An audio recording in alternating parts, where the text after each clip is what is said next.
So first of all, I want to welcome everyone here today, especially our guests from our community who are here to support us in our endeavours today, but also a special welcome to the people who themselves personally or whose organisations are about to be awarded the environmental awards, which we'll get on to very shortly. But before we do that, Paddy, could you please open our meeting for us?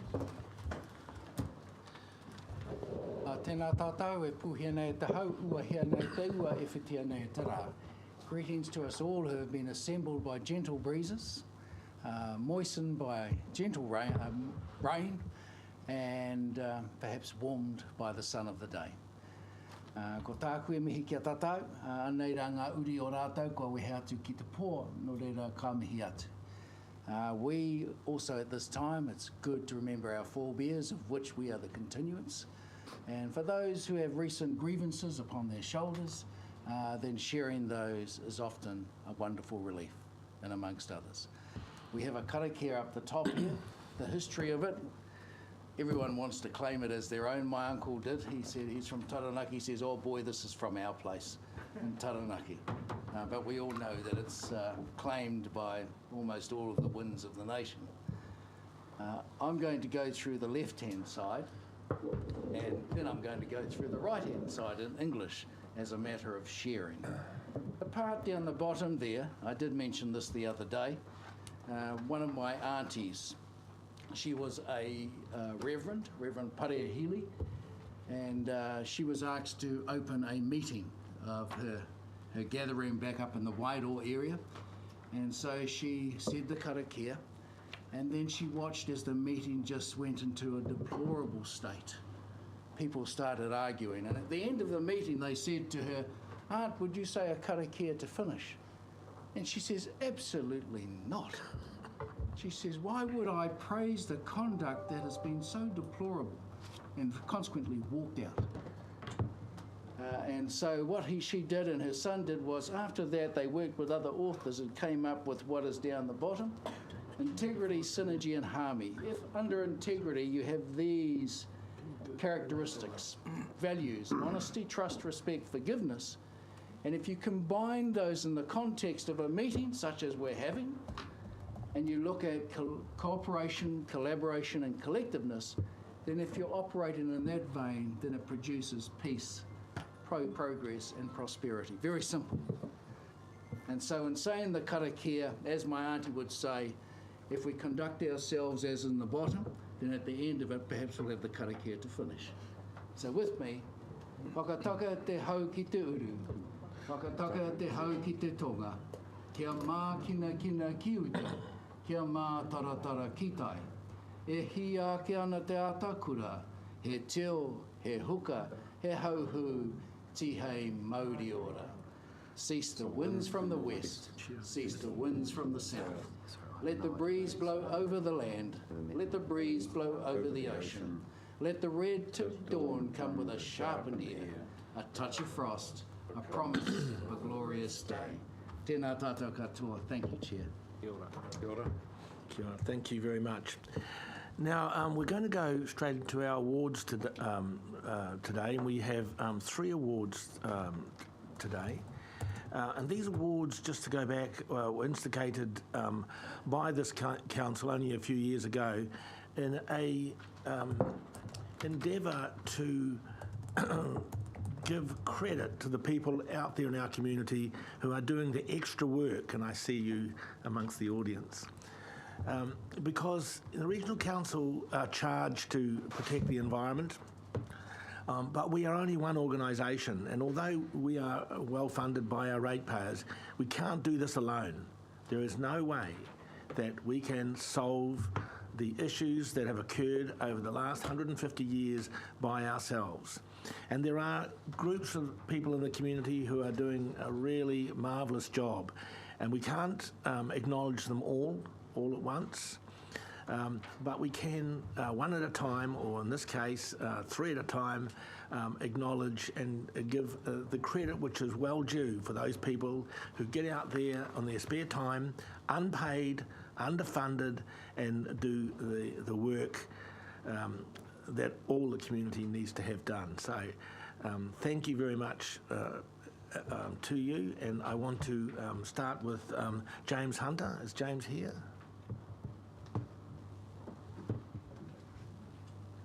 I don't know, did you know if he was going to... Our staff have had trouble getting hold of James. Oh, okay. So well, perhaps I'll... pretty busy time farming, so yes, we'll do that in the new year.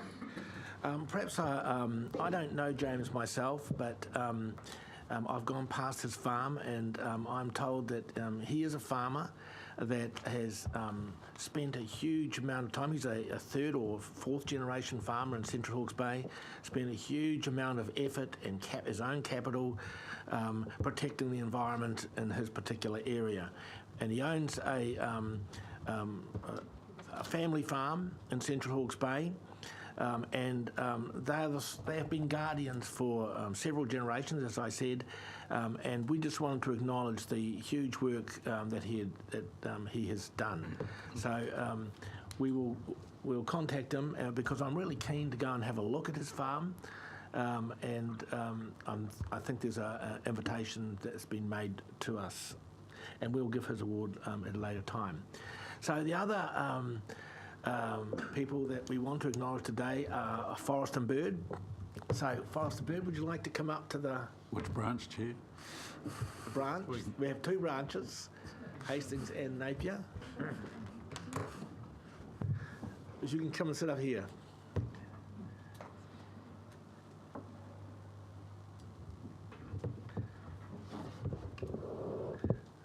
So a very big welcome to both of you, and I just want to say that I've had a huge respect for Forest and Bird over the years. We haven't always seen the same. We've had some difficulties sometimes, but that is the nature of these kind of relationships. But there's no doubt about it. These two in particular, who lead their particular Forest and Bird branches, I see them out there on the planting days every single time, shovel in hand, planting trees. No talk, just doing the planting of trees. And if you travel around Hawke's Bay and you have a look at the Waitangi estuary and all the other things, the one that I especially like to relate to is the one from Pekapeka to Ngahiwi's property, right down there. Over the last few years, they've planted, and as you go off from the motorway south, you start to see over the railway line these trees popping up, and I always say to my kids, there you go, look, that's what you can do. That is the example. And so often they have set the example of getting out there and just doing it. And I did ask them that, how did they water these plants? And they said that they go along there with buckets and with our... the regional council supplies a special water machine, and they water them by hand, which so often you need to do. So we just can't speak high enough of Forest and Bird. You are legends out there in the work that you do, and I really think that if any particular group is worthy of this award, it is both your branches. And we could go on about the work you do at Ahuriri, and you're just everywhere, and you all do it because you want to give something back to our environment, and you love the community that you live in. So thank you very much.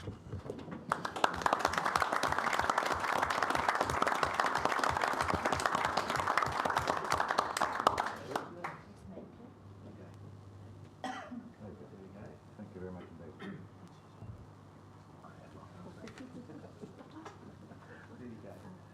Now, do you want to say a few words? Please. Well, just on behalf of the Napier branch of Forest and Bird, I wish to thank you, Rex, and Regional Council very much indeed for all your support. And it's great to come together, work together, and that we get on and do a good thing for the total community. And thank you very much indeed. And on behalf of the Hastings Havelock North branch, I also thank you, because we do work a lot with the regional council staff, and obviously they have to do what you guys are kind of guiding them to do. in terms of the environment. That makes it easier for us, and yeah, the Pokawa stream that you were talking about, we just loved that too. So it was a pleasure to be involved, and thank you. I want to give credit to the team, because there's no way that I could have done that all by myself. So there's some of our team members over here on the seats. So thank you. Thank you very much. Thank you, Rex.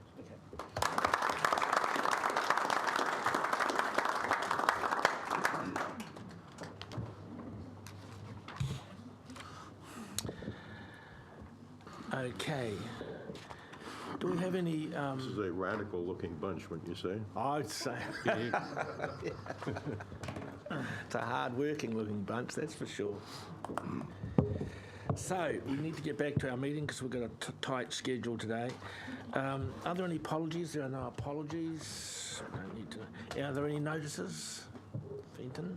Thank you, Chair. Just briefly, in light of the fact that 70-odd pages of fairly legal-looking stuff, I haven't really looked at it yet, arrived for Kahatia within the last 24 hours, I just put a request in that perhaps we defer that decision till the January meeting.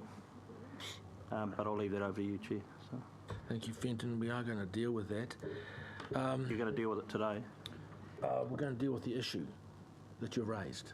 Right. Yeah. Okay, thank you. So, do you want to deal with that now? Yes, please. So, good morning, councillors. The Standing Orders 9.10 have not been met with respect to the provision of that documentation 3 clear working days prior to the meeting, and therefore, for the item to progress, it is necessary that the council resolve to waive that provision if indeed it is the intention to make a decision on the substantive item. I'll leave that question to you, Chair, and the Council to resolve. Just by way of context, I would note, however, that it is the third step in a process that's been running since the Corporate and Strategic Committee meeting on the 3rd of October and the meeting of the Council on the 28th of November. So we have had 2 sessions on this, and the point we're at the present is final sign-off on the contract negotiations that have been undertaken consistent with the Council's resolutions to date. So the documents provided provide that information, and so it is the completion of a more substantive body of work, and the late provision of the papers was beyond the control of staff. It has just been the process taken to negotiate between 2 parties and their lawyers. So that's the background to today and why the papers were received by us yesterday afternoon and circulated to councillors immediately upon arriving here at council. So that's where we're at today. One possibility is that any concerns or issues now with the proposed contract be resolved out of session between now and the next council meeting, or deferral, or if it be the wish of council that you suspend the standing order provision for today and box on with making a decision on that paper. Chair, if you want a coherent discussion on the port, my suggestion would be you defer this till next month. And further to that, I would expect the Chief Executive to actually take a stand on this and give us some direction, not let councillors suggest that councillors should decide when and where they stick to standing orders and where they don't. I find it unacceptable. Chair. First of all, before I come to Rick and Paul, it's got nothing to do with the port. Paul, then Rick.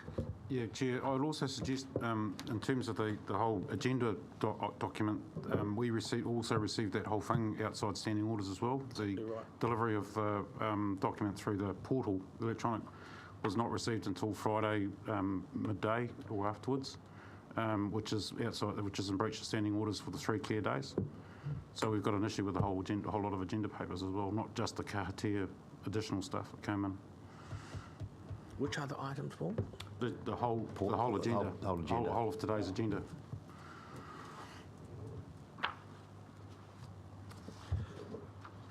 Rick. No. No. Oh, sorry. Well, I just want to make an observation, Chair, about a couple of things. Firstly, at my very first council meeting I attended, it was chaired by the member for Wairoa, Wilson. Point of order, Chair, that's incorrect. It was chaired by the Chief Executive. I said my first council meeting was chaired by yourself. It's chaired And by the you're- Chief and you're- Executive. And you can see where this is heading, Chair. Let's talk about the port. Let's have a simple deferral till next month Of what? of Kahutia. What's it got to do with the port? Well, we've got a big day. We're going to end up scrapping over this before we start. I want to hear Councillor Barker out, please. Let's have my point. First meeting I attended where Fenton Wilson was chairing Incorrect, the Chair. meeting. The Chief Executive chaired that meeting. Are you going to let him continue to interrupt me? The first official meeting was chaired by you, Fenton. You were the No, chair. the Chief Executive chaired the first meeting of Listen council. to what I that this said, issue was Fenton. saved. Listen. The first council meeting I attended where you were the chair. You were in the chair, not the chief executive, you. You were in the chair, and I raised the point that my papers had not arrived. I hadn't even got them that day. And I said there was an issue here, and you said, well, everybody else has got their papers, we're carrying on with the meeting. And you overrode me. Was not even a question of a comment from the chief executive. That's exactly it. Now, I just want to say, it's exactly what you did. Now, I don't want to get this into a row, but I just want to say, Fenton, if you're going to turn up here and demand one standard, which you were going to uphold yourself, I'll challenge you on it. But I think the issue here for you, Chair, is we deal with these matters in order of the agenda. And when it comes up to the item that that Fenton's raised about Kahutia, item 13, we deal with the item then. Can we do that, or do we have to do it now? Well, Chair, we do need to resolve that the provision of the whole agenda is accepted as per the comment from Councillor Bailey. So the motion that we've provided you with, Chair, is to waive the standing order requirement for the entirety of the agenda, and that includes all of the papers that have been provided to date. Can I just note in relation to the late Kahutia papers, it is my firm view that decisions to suspend standing orders are not my decision. They are a decision of council, and what I've just done is I've framed up 3 options for you in dealing with this agenda. My view in terms of the substantive item is that you charged me with negotiating with Kahutia and their solicitors and our own solicitor to address a number of matters. They have been successfully addressed, and so I'm satisfied that the contract that we're now in receipt of meets all of the expectations that have been articulated by the council. So I'm satisfied on a substantive basis that the Kahutia arrangements meet everything that's been asked for. This is simply a process question as to whether or not you consider it reasonable to suspend standing orders to receive and consider the papers at this time, and that's your choice, not mine. Debbie? Chair, I haven't had time to do these. I'm wondering if you can take the vote separately, because Kahutia I have not had fair and reasonable time overnight, but with regards to the port, I have worked over the weekend, so I would be happy to support the port decision. Well, I work very split on this because I personally think the final contract, the contract with Kahanunu has been thrashed out for a long time, and just the final one's come through, and I just think that I just can't see that it's such a big issue. So I am going to move that the council waivers the standing orders 9.10 requirement for provisions of the agenda by electronic means at least 3 days, clear working days, before the meeting, and agrees to consider all the items of business as listed. Do I have a seconder? I'm happy to second that, Chair. Always a seconder. I don't need to speak. Can I seek a point of clarification? Your motion covers both the substantive agenda and the extra agenda, right, on Kahutia? Yeah. All the items on the agenda. And it's only for consideration. It doesn't mean that necessarily all of those papers are approved. Obviously, they just now will be dealt with in due time later in the meeting. Are you going to call for conflicts of interest before you put the motion? No, no, that's the next item. Next item. Okay, I don't want to speak. Do you want to speak, Paul? Anyone else want to speak? Fenton, do you wish to speak? Mr. Chairman, it does place us in a bit of an invidious position, which can be resolved if you separate the two issues and vote on the agenda as a whole being late, which naturally I would support and other people would support, I expect, and then put the issue of the late tier papers, which some people haven't had the opportunity to read properly, and I have neither. Put that separately. I expect you win them both, but let's do it properly. I have moved as I stated, and it's all the papers, Alan. Well, I'd move an amendment that the issue of the agenda as a whole and the issue of late delivery of kahutia papers be voted on separately. And I'll second that, Chair. Okay, we have an amendment. Mover and a seconder. Do you wish to speak to it? You've already, Fenton? Been said. Been said. All those in favour of the amendment? Aye. Against? I'm against. It's carried. Carried. So it becomes a substantive. Substantive. So you just vote on that as a substantive. Right, what do we do? We vote. So the substantive is that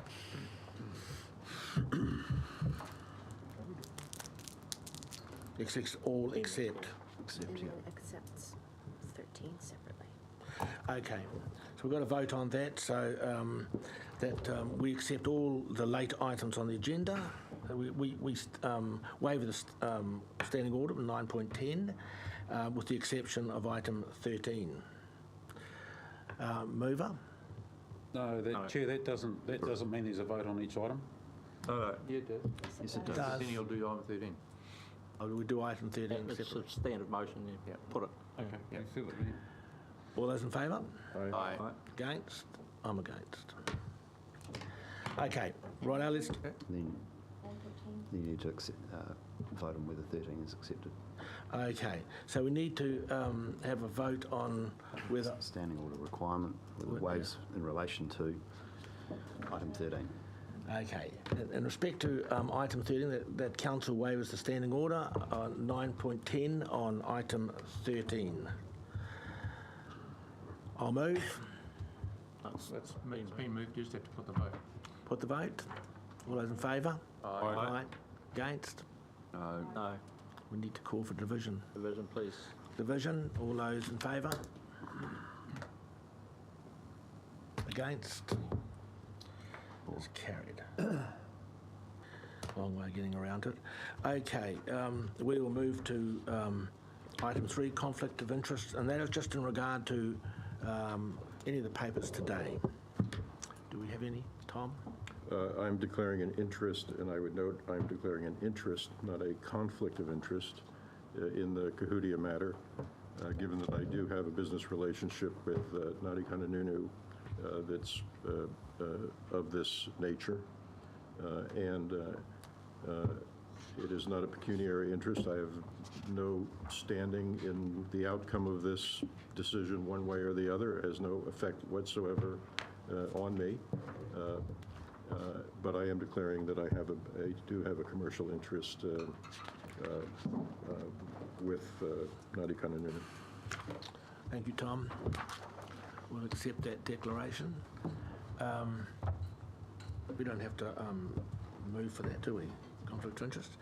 Okay, so confirmation of the minutes, item 4, minutes of Wednesday the 28th. For corrections, are there any corrections?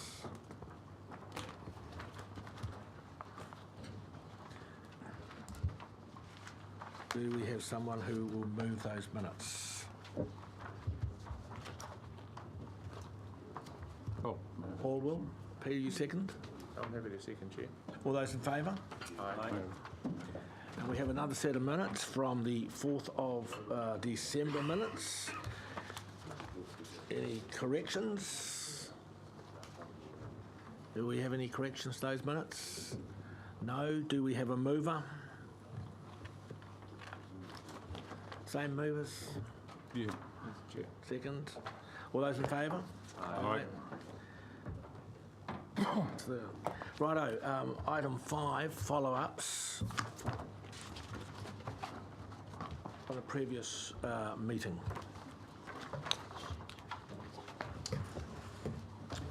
Chair, there's just 3 there. We'll take those as read and happy to take any questions. Any questions on the follow-ups? I'm interested in item 2. What was the reception you got from the Chief Executive to the advice? He noted the resolution of Council and is looking forward to receiving my letter, which is currently being drafted. Thank you. Further question on that, Chair? Yes. Again, from item 2, James, through you, Chair. James, are we able to get a copy of the Chief Executive of Napier City Council's PowerPoint presentation that he gave us? Yes, we certainly can. I had thought that had been circulated, but we'll make sure that it has been. Thanks. Any more issues on follow-ups? Right, do we have someone to move that we accept the follow-ups? Peter? Paul? All those in favour? Aye. Thank you. Call for minor items not on the agenda. Mr Chairman. Alan? Napier Gisborne rail tourism excursions. Debbie? I'll give you an update on the Toki task force.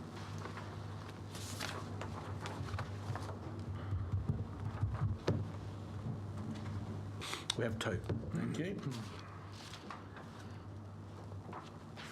Right. We are into item 7, which people have gathered. We're going to do these separately. Some councillors have asked for them to be done separately, although there are 7, 8 and 9, of course, all on the same topic. But first one is the engagement and consultation undertaken. Before we get into this, I just want to acknowledge the staff who have done a huge amount of work on this. I actually personally thought it was a brilliant document. I thought an amazing amount of research had been done, amazing amount of intellect had been poured over these issues. And I think I just would like to publicly acknowledge them for the wonderful work that they have done. And James, are we handing over to you just to... Yes, thank you, Chair. Look, so there is a suite of 3 papers, and they cover the consultation process, the analysis of submissions, and then the decisions themselves. We will deal with each one separately, and will involve some others of our advisors in relation to each of those papers. But for the first one, I'd like to invite Claire Harmsworth from Bell Gully, who has been the solicitor assisting us in the consultation process, to come up and be available to answer any questions that councillors may have in relation to the process. I'd like to just make a couple of remarks, if I may, Chair, about the process that we have been through as laid out on the paper.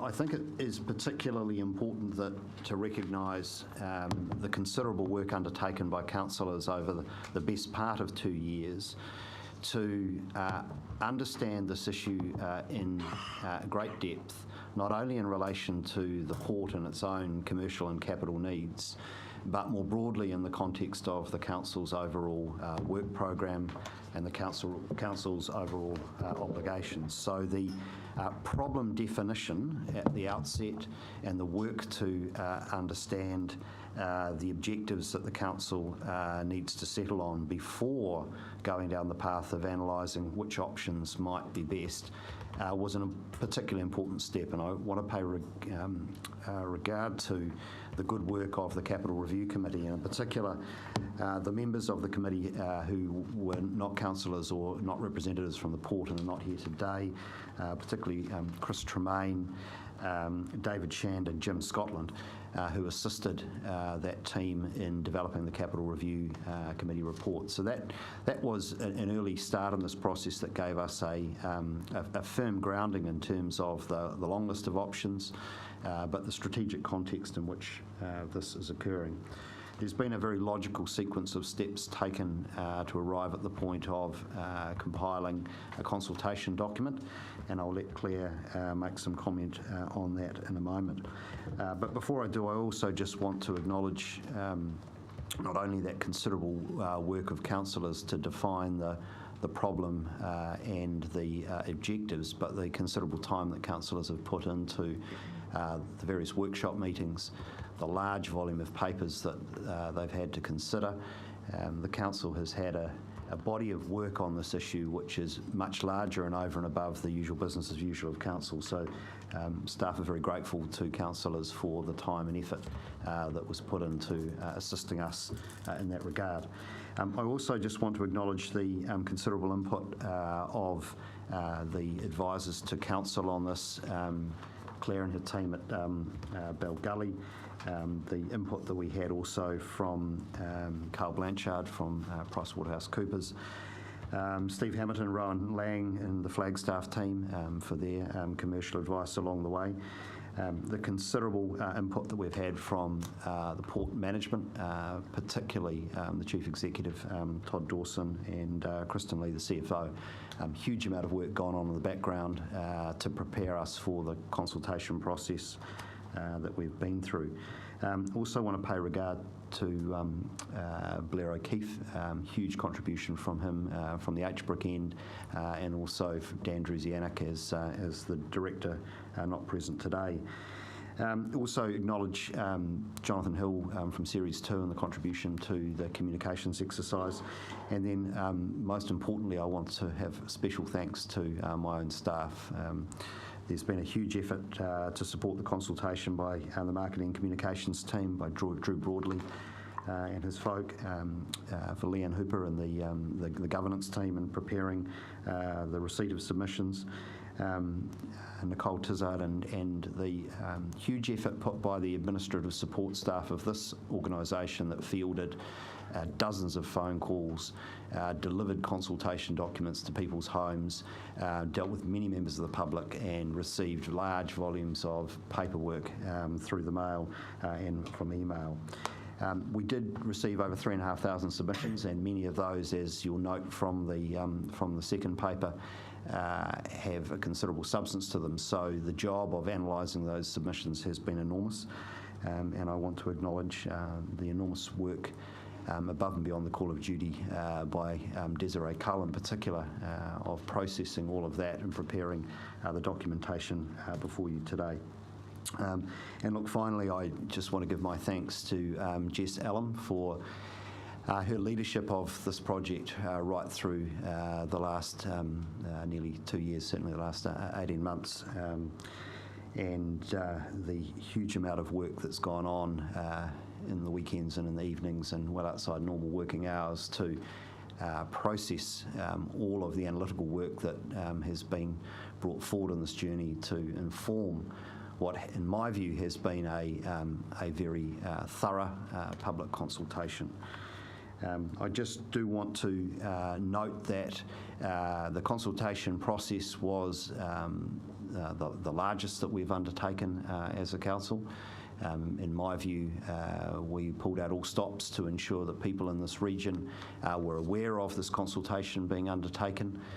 It's never perfect reaching every last person, but with over 700 radio ads, a large number of newspaper advertisements, and over 200,000 documents delivered, distributed, sent out to householders across the region, we have put enormous effort into trying to ensure that everybody who genuinely wanted to have a say would know that there's consultation taking place and where they could get documentation from. In that regard, it was ironic the number of email comments we got from people that they hadn't received a consultation document and yet they were clearly on email. and hadn't picked up on the fact that everything was on our website and a quick Google search would bring them to the consultation documents. So in this modern age of electronic media, we ran a strong social media campaign, and it's my belief that everybody in this region who wanted to have an opportunity to participate in this process has had that opportunity, and we did extend the consultation by an additional week to ensure that that opportunity was maximised. And in that regard, the reason that your papers arrived on Friday was that we cut a week out of our time to analyse all of the submissions to accommodate that ability of the community to have their say. So, in conclusion, on the process side of things, the staff and its advisory team have done everything that we can within our resources and means to ensure effective public consultation and ensure that you are provided with support in your deliberations and your process. You do have some significant decisions before you today, and I recognise that probably no councillor around this table at the point of standing for elections at the last local government elections anticipated they would necessarily be voting on this issue in 2 years' time, and so it is something which you may not have expected, and I think in general terms councillors don't necessarily have the expert technical skills to make complex financial decisions, and so recognise that you've had to rely not only on the public input but a large body of technical advice and have to weigh all that up, and such is the nature of representative democracy. You are now required to make a series of decisions today based on all of that information you've received. So that's the journey we've been on and the point we're at today, and I'd now like to just invite Claire to make perhaps a few remarks in terms of her observation about the process we've been through, and then invite councillors to ask any questions that they may have. Hi. I just want to echo really what James has said just now in terms of the process. So obviously it was a council-led process, the consultation and engagement process, which they carefully designed to ensure that all the requirements in the Local Government Act were met, and in particular to reach the community, the broad community, so that all the views of those persons who are interested and affected could be sought and fed into the decision-making process for you, so that you're aware of what those views are. The consultation document itself was also obviously signed off and approved by the Auditor General as required by the Local Government Act, and input has been provided by them and by us as the consultation process has gone on in terms of questions and queries that have come up to ensure that the council is reaching as broad a group of the community as possible to make sure all those views have been heard by councils. Thank you, Claire. And so you think that all the technical boxes have been ticked? As I said, council has actually been running the process, so we've been involved as required throughout the process in respect of specific areas, but we do think it's a thorough process that has been run. Obviously, it is extensive, and there's been a considerable amount of effort that the council has undertaken to reach the full community, to make sure those views have been presented to councillors so that they can take those into account today. Thank you, Claire. Questions for James, any staff member, or Claire? Paul, then. Thank you, Chair. Have a number of questions. First off, James, in your thanks, you listed a number of independent commercial advisors and external parties and advisors that we've spoken to, either to the Capital Review Committee, Capital Structure Review Panel, or to us directly. Were they all of the advisors that were used in this process? Or were there any additional ones that you didn't mention during your thanks? So look, I think I neglected to mention Deloitte, that provided the trade and economic forecast.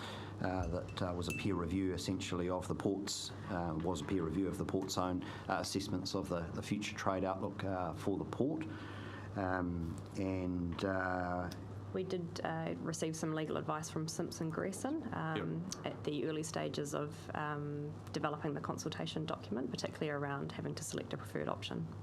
Yep, No, we certainly did. Thank you for that. Secondly, in 17.7, you mentioned that we had gone out and spoken to external stakeholders, and you described one as groups with a particular interest in council issues. Mm-hmm. Can you just expand on that a wee bit as to what those groups are?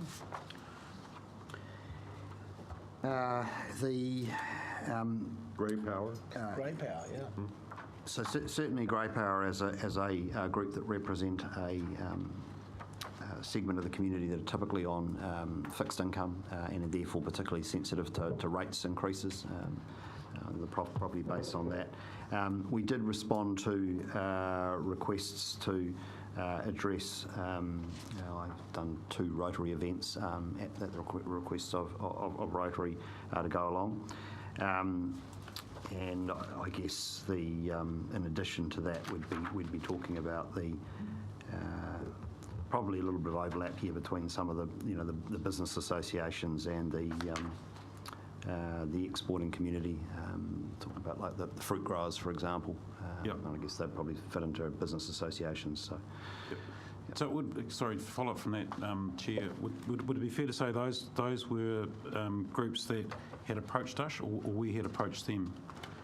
I think in relation to both Rotary and Grey Power, they were approaches to us. They were approaches to us. Yep. Okay. So in future, if we have groups with a particular interest and they approached us on an issue beforehand, we'd be able to go out and talk to them. Oh, look, very much so, and in relation to a number of the business associations, those that we responded to, essentially we got requests from them to provide information. So the approach we took throughout this is that any organisation that approached us for a briefing or information, we fulfilled that. Thank you. And just one last question, which I suppose is more to do with the fact that the papers are all, everyone's been flat out with them. In you talk a number of times about, in paragraph 21 and 23.7, you talk about councillors who visited Australia to do port visits. Was that councillors or councillor? It was councillor, sorry, that is a typo. There was one councillor on that trip. I wasn't voting me. Right. I've got a question for our legal advisor. You've been through all the papers and you've given us a thing, but I'd just like to go back and recheck this. Is there any part of our process that we've undertaken that causes you any concern or nervousness that we might have done better or not quite as? We're reasonably comfortable that the consultation process has been very fulsome and that the Local Government Act requirements have been met in respect of everything that the council has undertaken. So all the things that we're supposed to have done, we've done, and all the things we could have done, we've done as well? Yeah, we are comfortable that the process that has been followed has met those requirements of the Local Government Act. And should we get in the unlikely event of someone challenging our process by legal review, you'd be more than comfortable to leap to our defence? As I said, we think the process For has... a modest fee. We think the process has been robust. Yeah. Okay. The point is that there's some things you find are very difficult to defend, but you think this would be very easy to defend? We think that you've done what you need to do to demonstrate that you've run a really full and robust process. Neil. Yeah, thank you, Mr. Chair. Claire, if you could just, following on from Councillor Barker's questions, as a part of your process, you've examined the extent and context of the consultation. Did you examine the documentation produced along each step of the way? Was that part of your examination of the process? Are you able to comment on the documentation produced and the quality of the reports? So we've been asked to advise on aspects of this as we've gone through. We were asked to look at the consultation document itself before it was released, and as did the Auditor General. We have been asked to review the process paper that you have in front of you, and we have reviewed the decision-making paper to make sure that it captures everything that you need to be aware of in terms of what you need to take into account for decision making in order to comply with your Local Government Act requirements. We haven't necessarily looked at all of the underlying material or the consultation feedback in and of itself. That was the council staff assessed all of that information. So, just, Mr. Chair, there are a couple of criticisms, if you like, during the consultation process around, if you like, the justification, firstly for the Wharf 6 development. Sure. So there's a document, I'm familiar with that, which details that justification. And there's further documentation, particularly from PricewaterhouseCoopers, in regard to the capital state of the port. Did you have an opportunity to review those documents and satisfy yourself that they were sufficient to inform council and staff around the need for the entire process?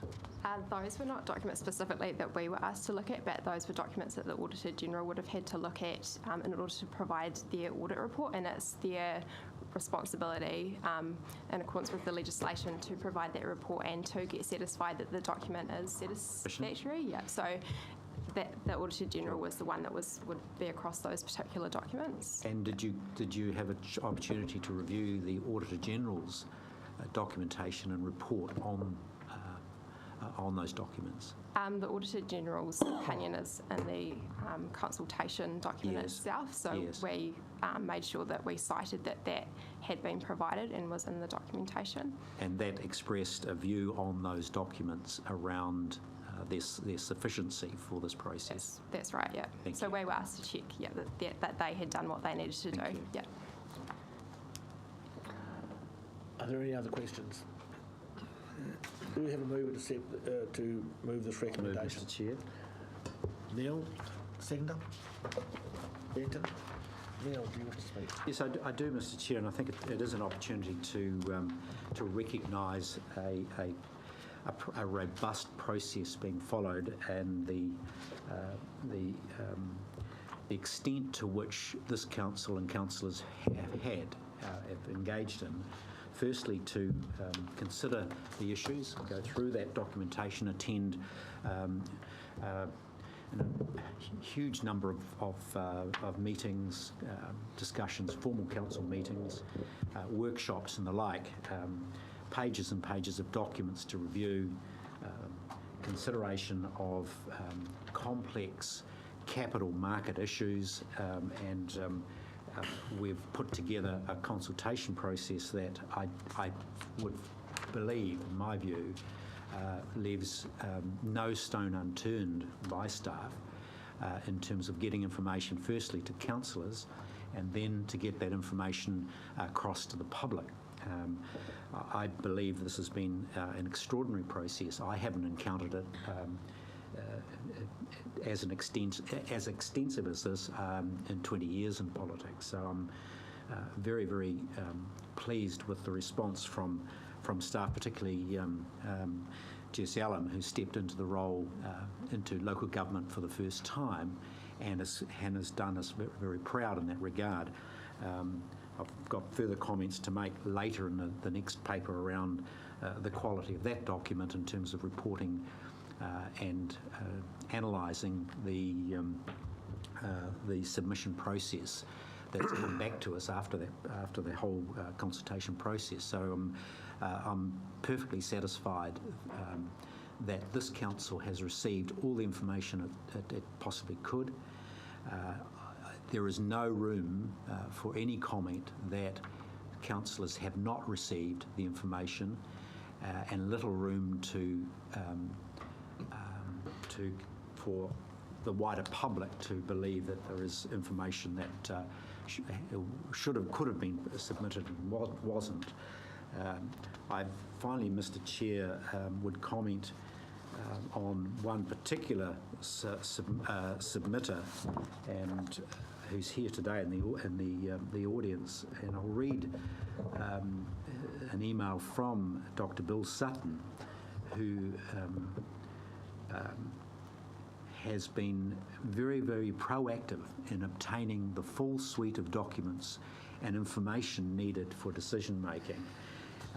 And I'll quote from Dr. Sutton, and I applaud his approach. He didn't know the full situation, but took it upon himself to obtain it. And after much criticism, both by email and in the public arena, had this to say: after reading these documents, I can see a robust process has been followed, and there is a strong case for Wharf 6 and related investments to be progressed over the next 10 years or so. So what we've had is reasoned, objective consideration of the evidence by someone that appreciates the need to inquire and to form a view based on the evidence, not relying on all manner of interpretations, but going to the evidence itself. So I applaud those submitters of that ilk who are prepared to go to that extent to make sure they are well informed. And I believe every councillor around this table has had that opportunity to do so. So in closing, Mr. Chair, I do congratulate the staff and all submitters who have made submissions that have helped this council to this point in terms of our decision making. Thank you, Neil. Fenton. Fenton is second. Thank you, Chair. Very briefly, I know it wasn't by design, but the fact that a whole lot of material didn't turn up in letterboxes sure got this community talking. And it really it elevated the discussion to a point I don't think it would have got to otherwise. So whoever designed that, well done. I know it wasn't by design, but I'd just like to also add a vote of thanks to the staff, James and his team, but in particular Ms. Allen, on the basis that while all this is going on, they've still got to do normal chores. They've still got the normal council operation to run. And this has been a huge body of work done with precision and very greatly appreciated by this council. So I think that's worth mentioning. Interesting, the feedback from Warra was minimal, so it'll be interesting to see what feedback looks like after today's decision when we get there. But thank you. Peter. Then Rick. Thank you, Chair. So I want to add my congratulations to the staff on this document and the next, which I think are excellent papers and really informative. The process we've followed ended up achieving more than 3,500 submissions, which I think might be the most this council's ever received on a consultation process. So I think that speaks for itself in terms of the trouble we've gone to make sure that we've addressed as closely as we can the interests of the entire community. So I think we could say that we've done a pretty good job. Surprising for me out of this process has been that some people still question the strategic need for Wharf 6. And if they had sat through the 3 days of verbal submissions that we received and heard a number of staff members from the port and exporters who came along and said, we have to do this, there can be no question in my mind that this project needs to proceed. Rick. I'd like to firstly congratulate the staff as well on a well-written report. I'd like to also observe that I think the process has been pretty good, and you always get people who will criticise it from every point of view. I have been involved in these processes before, and people can have stuff delivered to them. Unfortunately, it gets in with the other advertised material. They throw it out and then claim they haven't seen it, but you get all of that. So, however, a bit of controversy, as Fenton's alluded to, does help raise the attention around the issue and has provided good feedback. Could I just make one view on this, that rather than just receives and notes the report, I'd like us to, shortly thereafter this, to go through this process and come back with a paper on lessons learned about it before it gets too much older. There's a couple of things I think we could have done a little better, would be good, but I'd like us to do that. And if the Chief Executive and his team are happy to say, well, we don't need an amendment to that effect, we'll just do that for next year's meeting, I'll accept that, but I do think it'll be a review. but a well-written report. And the last thing I'd say, I think the staff acknowledge the staff's work in this regard. They worked really hard and diligently, and the reason that we're in this position is because of their efforts, and I thank them for it. Thank you, Paul. Thank you, Chair.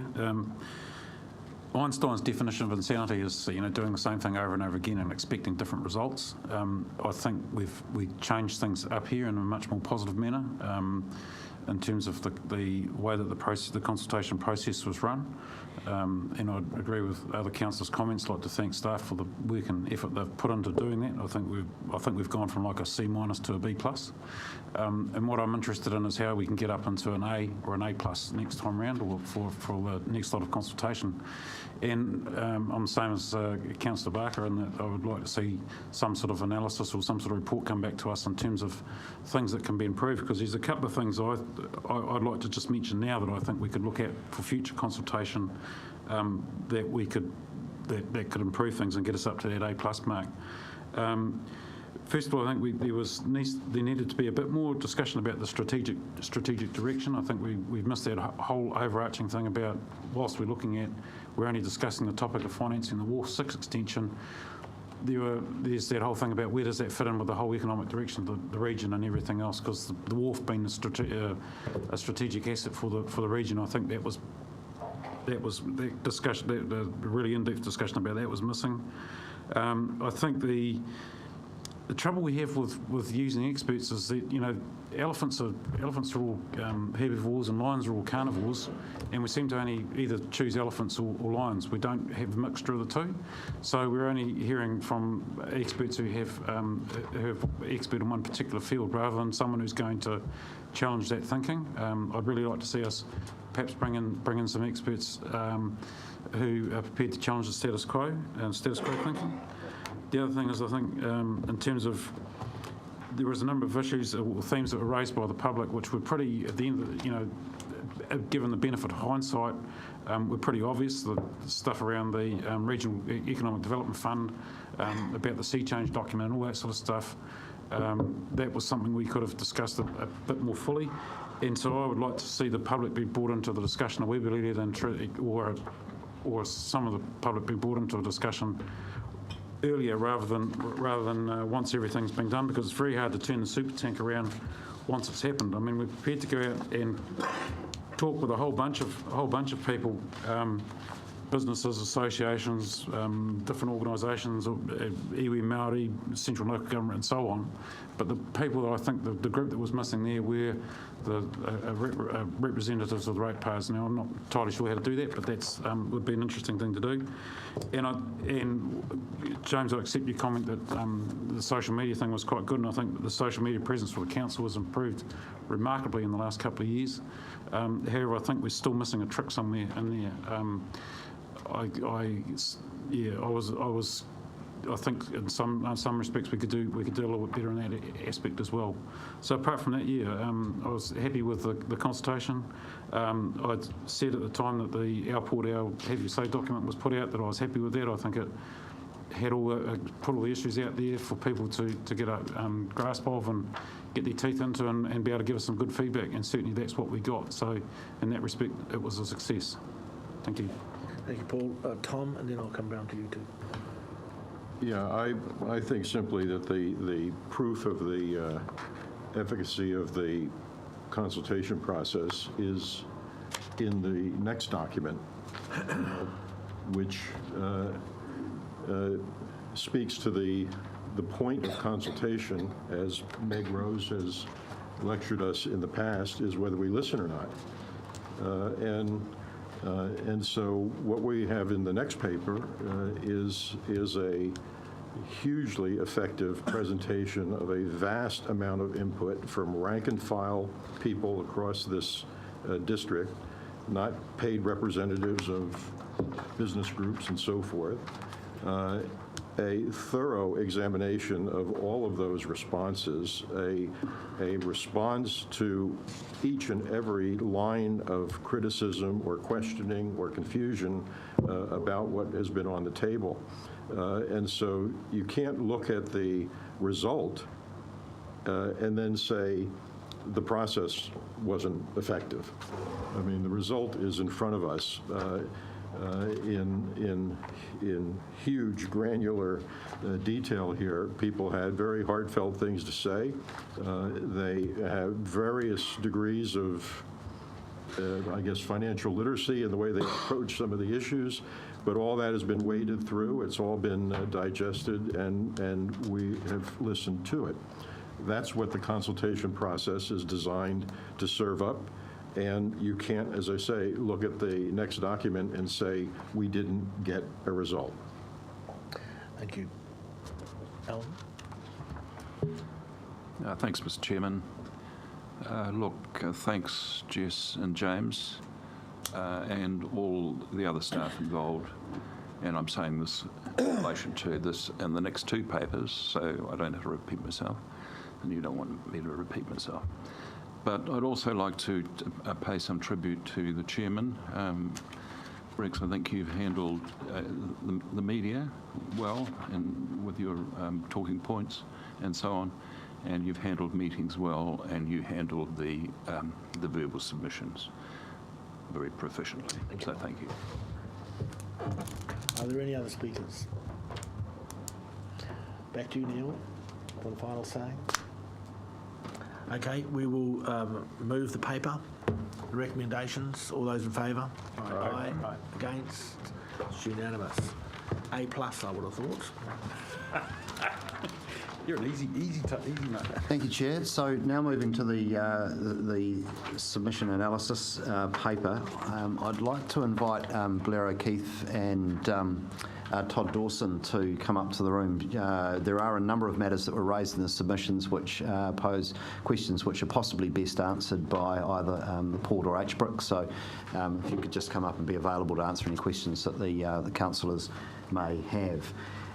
This is a lengthy paper for obvious reasons, and there's an awful lot of detail in there, so we are well prepared to discuss any of the issues raised in there that councillors have.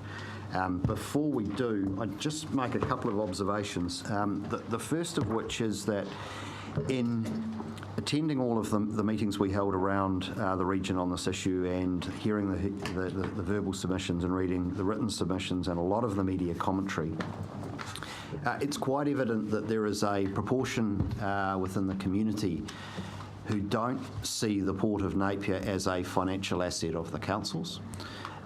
They don't necessarily see it as a commercial business. They see it as it's often been described as a strategic asset, which is a sort of a broad statement that doesn't necessarily provide a lot of definition. But a lot of the criticisms of the council's approach to this issue seem to be premised on the notion that the council doesn't hold this as a financial asset, and that the port should be serving some higher purpose rather than as a business.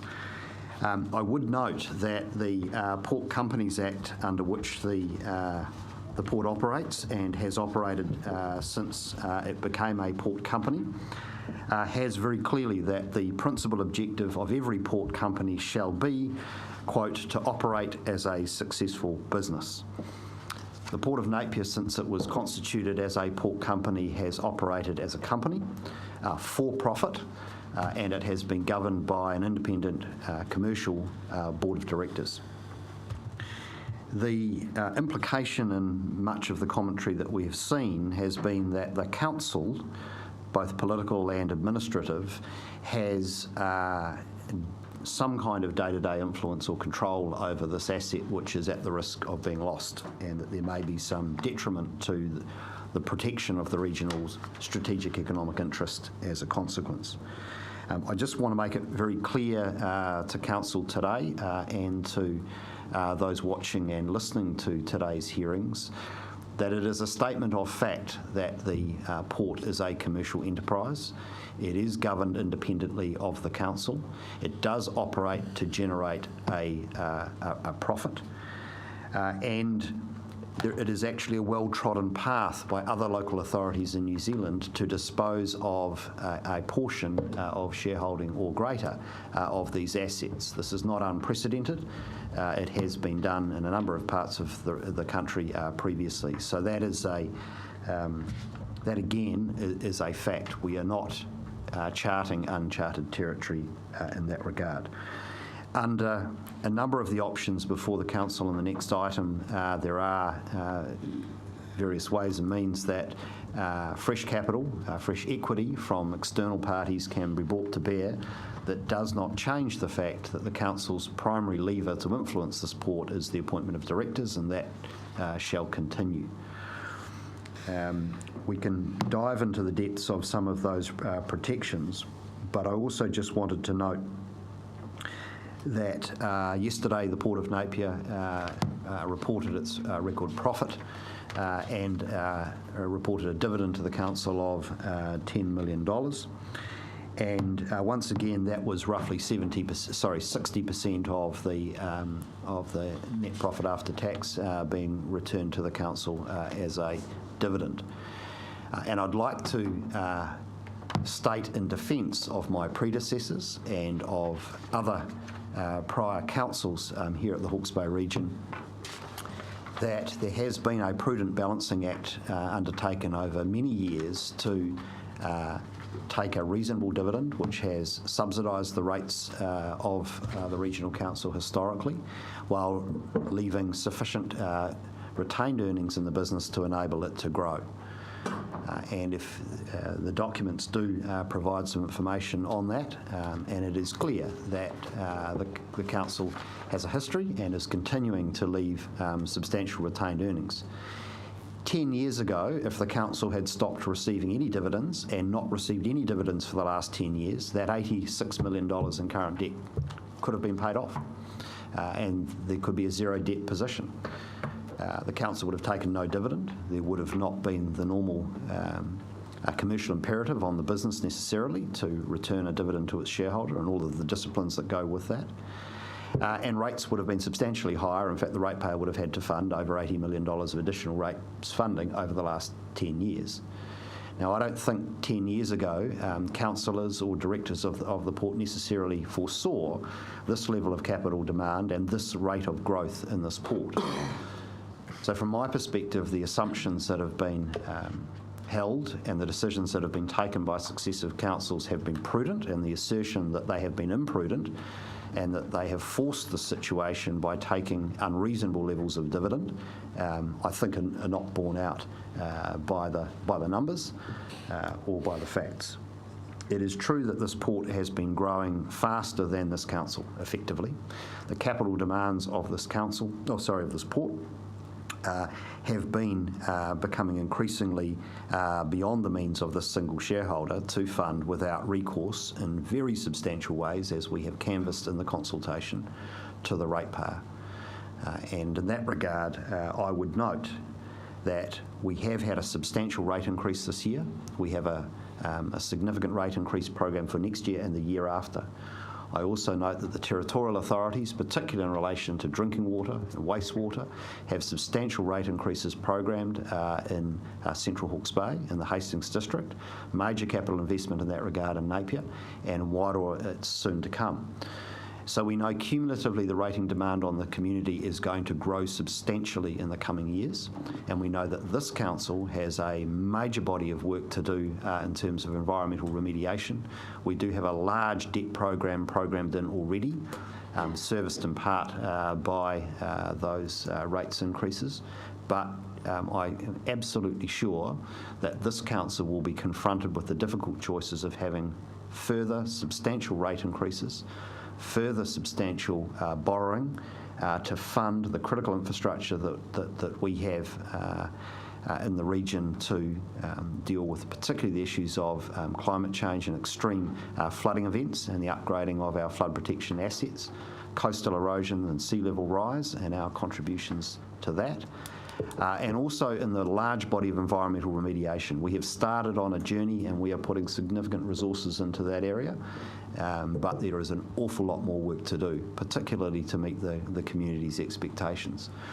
So I'm giving notice to Council today that as we start working through the next annual plan and annual plan after that and long-term plan, that there will be further demands on this Council's balance sheet. There will be further demands on the ratepayer, and so it's critical to understand that this is not all about the Port of Napier. The Port of Napier is a financial asset of the council that generates income, and that income and that contribution to our balance sheet is in the context of a much broader set of strategic challenges and opportunities for this region.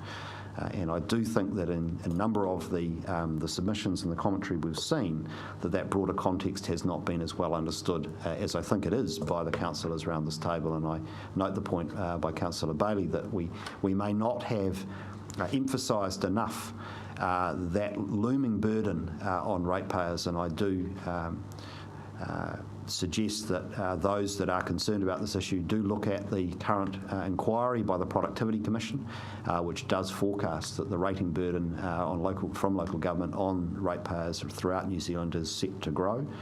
And so we can't consider considerable increases in rates to fund the port without bearing in mind that broader context. So with that, Chair, I'd like to throw it over to councillors. Yeah, thank you, James.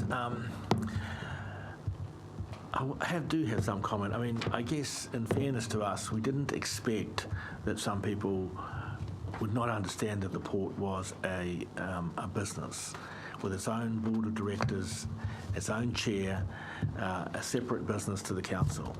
But I guess we should have anticipated that. It came up in practically every single meeting which Paul and I went to.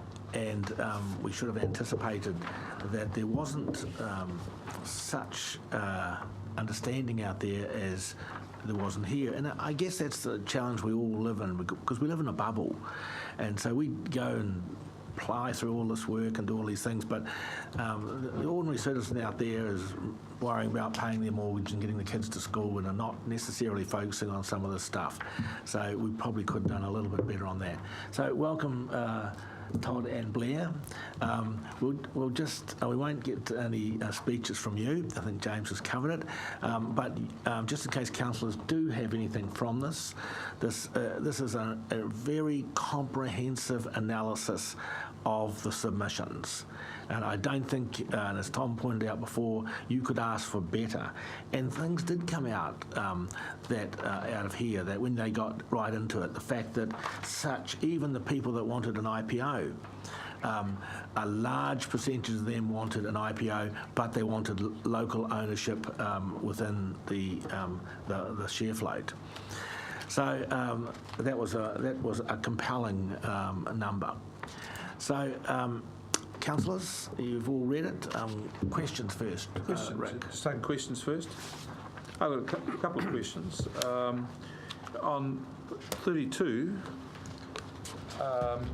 it's written here that the submitters have noted that view the IPO in the Port of Tauranga as a result of ownership consolidated in the hands of a small number of holdings, as opposed to so-called mum and dad investors. Is that correct? Because I understood from the chair that in fact the holdings of the Port of Tauranga is quite diverse, with only small lumps. So what do you understand to be the case? I didn't write that bit, so. It's really just expressing that was a view of one of the submitters. So not essentially, I wouldn't say that staff agree with that assumption. But that's the way it reads. If you just, a person on the street read that and say, oh, well, that's there, but that must be right. Oh, Chair. Interesting. Councillor Barker argued against, he said, it's opinion with the paper, the question I asked. So Councillor, it's clear that it says during the hearings, one submitter noted their view. So I'm just asking, is that correct? Well, no, it's not. That's what I want to hear. Yes. No, it's not correct. There are a large number of small shareholders. The point that I think often gets confused here is that as a percentage of the overall shareholding, those small shareholders don't hold an awful lot of the company.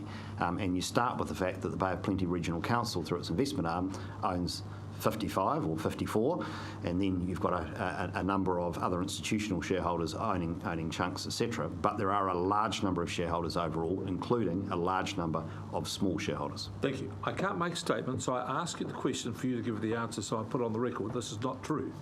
That's what I was trying to make sure. The other thing that the common misbelief. Some of the institutional shareholders represent savings that ordinary New Zealanders are making, because New Zealanders don't tend to go directly into the stock market. They tend to go via their Kiwi savings through institutions. We've got another question, then I'll come to you, Peter.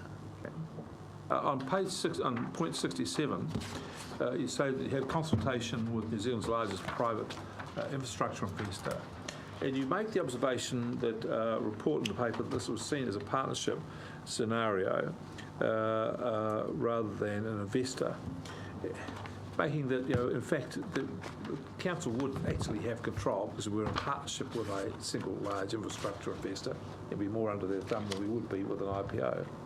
Would this be the case if we had, for example, a similar case arise, we had, say, a consortium of a small number of large shareholders who held the balance of the stock apart from the regional council? Just clarify the question, Councillor. Well, instead of a single private investor, infrastructure investor, say there were three who said, right, whatever you're going to release, we'll own that, and they own, say, the three of them own the 45%. Would that then put us in exactly the same position as if we had a single investor as a private investor? So if I understand the question, is there any difference between having one shareholding partner or more than one?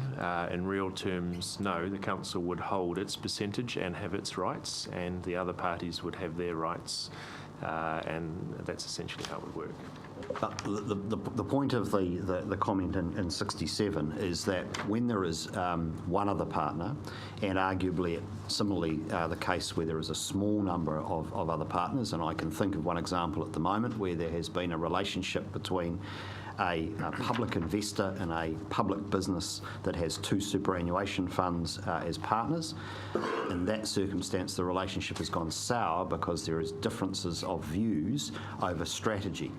And the point is, I think, when you have a private company arrangement of that nature, essentially it's a little bit like a marriage. Everybody needs to get on and they need to agree on the direction. When you have a publicly listed company with a much larger number of diffuse shareholders, you're not in the situation where you have to reconcile necessarily the strategy and direction of the business with every last shareholder. And so the majority owner can exert their control in a way that's less negotiated. And certainly what we heard in this instance when we spoke to this particular investor is they would expect effectively an equal partnership even if they only held a minority of shares. They would expect veto rights over all of the key decisions. It's exactly the answer I wanted. Thank you. So they're out. Exactly what I wanted. Now, I have another question, but happy to wait till later. Yeah, so I want to address a question to you guys. The bulk of the submissions, more than 50% of them, expressed a view on retaining local ownership and control, and it's the control part that I've questioned on. A lot of people appeared to take the view that in order to control the direction of the port, you have to own 100% of it.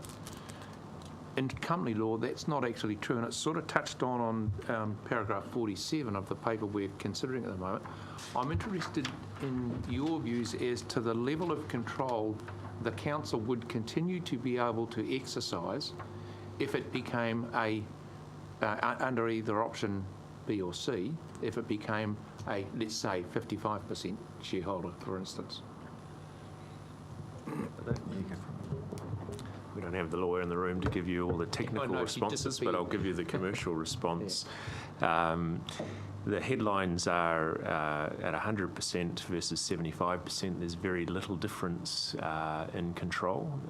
So special resolutions have majority control at 75%. Ordinary resolutions is above 50%. So in real terms, the only items that are added to the control between 50 and 100 are special resolutions that relate to items such as the constitution of the company. The appointment of directors of the board is still through ordinary resolution, which is 50% or more, and ultimately that's very consistent with the arrangement that's in place today in terms of the way the council exerts its control over the existing asset. So in summary, if the council became a, let's say, 55% shareholder, it would still be able to exercise a significant level of control over the future direction and activities of the port. Yes, and in addition to that, if that scenario was applied, at over 50%, no other party can pass a special resolution. So council also equally has the ability to not support any special resolutions if they're not in its interests. Question done, Neil. Well, thank you, Mr. Chair. Sorry, Rick, I'll cross you if you don't mind. Just following up on that issue, I wonder whether I could have your advice as to the analysis of the current constitution. Has there been a consideration of that and any implications for control? I appreciate the issue of being able to veto or a constitutional matter, but have we got a sufficiently robust and Hawke's Bay friendly constitution? The simple answer to that is the Constitution hasn't been reviewed in the context of any of the transaction options because we don't know which option may be chosen today. So if option A was chosen, then the shareholder has the right to initiate a review of that Constitution and take into account any considerations it wishes to. If the council elects to go down any of the other options, it would be part of the programme of work to review the Constitution as part of coming back to the council in order to finalise its decision on those options. So potentially we could install some, if you like, comfort into that Constitution prior to any distribution. I would recommend that the Constitution is reviewed relative to the decision the council makes, and that would require specialist advice. Thank you, Mr. Chair. If you could indulge me, because I did have a string of questions around directly from the document. I wonder if I could take you to the dividend issue, which is paragraph 133. And we've got a comment there. The number of submitters were very almost virulent in their view that the council had gouged dividends over a number of years, putting the port in a difficult position. From the port's perspective, Todd, I wonder whether you could comment on two things. One, the level of dividend that's been extracted from the port over a decade, and two, the other side of that coin, what the retained earnings levels have been over that decade. Can you help us with a port's perspective on how virulent this council has been in extracting dividend? Yeah, I think James actually touched on it earlier in his comments as well, but from a port's perspective, I think you can see in the document that's here as well, there's been a pretty consistent level of dividend provided to the port, to the council relative to the total earnings that the port has had over the years.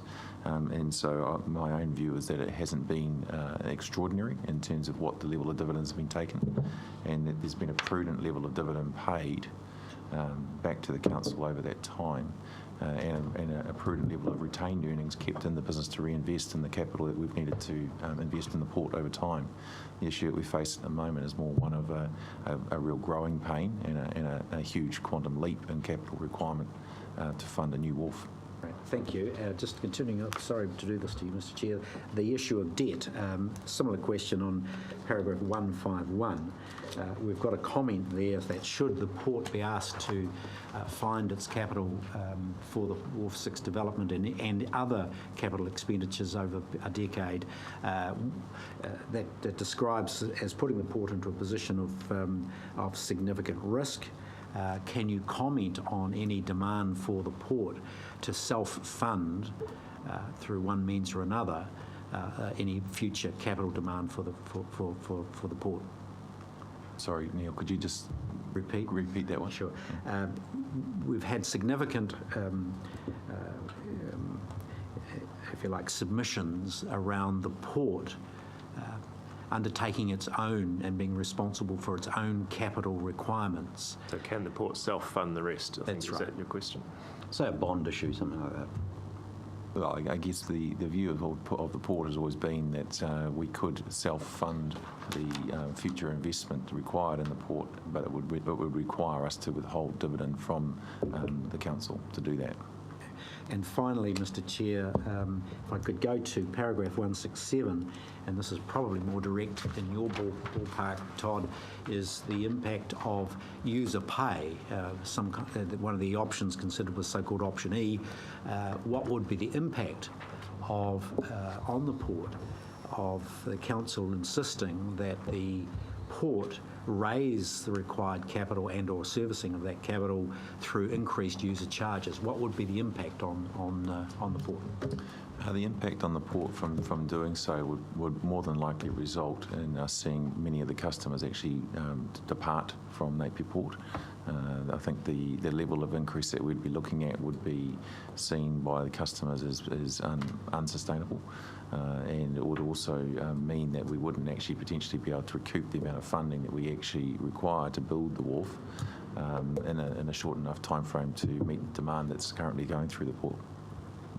I would just add to that under all the modelling that's been done, the user will pay for the port, but the critical issue is the hump funding of $142 million, of which the port is intending to fund about $55 million itself and is saying it needs support for the other 86. So the graphs, and I can't recall which page it is, that show the returns indicate that the port's returns will increase as a result of this investment, which indicates that through volume and pricing that the user will pay for these assets. It's just that the user won't pay for them all on day one. And if there's a suggestion that the user could pay all on day one, that would be highly unusual commercial practice. So the challenge for the business is it will need to borrow in all circumstances in order to trigger the user pays option, which then causes the issue of being in imprudent debt levels and putting the port at risk, as well as the cost of funding that debt as well. So that's why the port has presented the challenge 2 years ago that it needs a source of capital from its shareholder rather than debt, and that's what's led to the options that have been created. So I think it's important that everyone understands the user will pay for this asset. It's all about the hump funding of the capital requirements and imposing a fee to fund all of that up front would be highly unusual commercial practice, likely to result in the outcomes that Todd's mentioned. It won't force the port to become uncompetitive. Correct. Debbie. Thank you, Chair. I'm interested in the ring fencing of the investment fund as a theme that has come through. And I mean, James, you sort of get into trusts and things which are not that helpful. So I'm wondering where that ring fencing may occur. Would it be in HBRIC or HBRC, and how we can be protecting it? Is it by way of getting an independent HBRIC board back in place, or where you see that actually falling out in the so that, of things? So, Councillor, that's work that does lie ahead.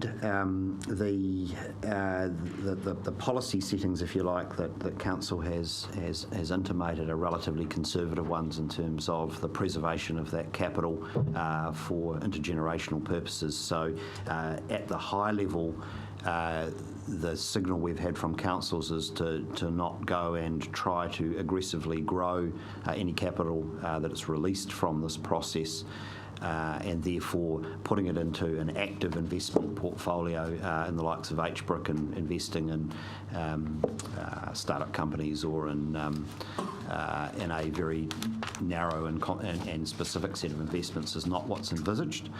And so the current presumption is that the approach that we've taken in relation to the unspent funds from the Ruatani Water Storage Scheme, to put those into a highly diversified set of managed funds with multiple managers to spread risk around that, and a weighting essentially 50-50 between growth and income assets, so keeping that reasonably conservatively balanced. That approach would be the one that we would continue with, but we'll bring those options forward. This was very much around, I guess, the structure and how we could preclude a future council from easily drawing down on that capital. And the essential message in that is that you can't ultimately bind a future council from a decision it might take, and you can put in place a set of arrangements which could be costly and time-consuming to unwind, but ultimately a council could unwind them, except obviously if the funds are put into trust, the funds can't come back to the council itself. So can you get those funds across to HBRC without tax implications? You're confident you can do that? That's the current tax advice we've received. Anyway, I think we're working on the analysis of this. Rick and then Paul. I've got a question for James, and forewarning that it's going to make him squirm, and at a place he doesn't want to go, I guess. But in 90.4 on page 33, I want to come back to the theme that you have raised before about rate increases. And we see we've got the cost of borrowing, the rate increases there, the different options, 42.5, 35, 28. That's for just the loan. Could you give an off-the-cuff prediction about what the actual rate increase would likely to be over this term, given that we are scheduled for an 8% increase next year and other things which are going on? So would we be looking at realistically rate increases in the order of 50% plus per annum for the foreseeable outgoing future?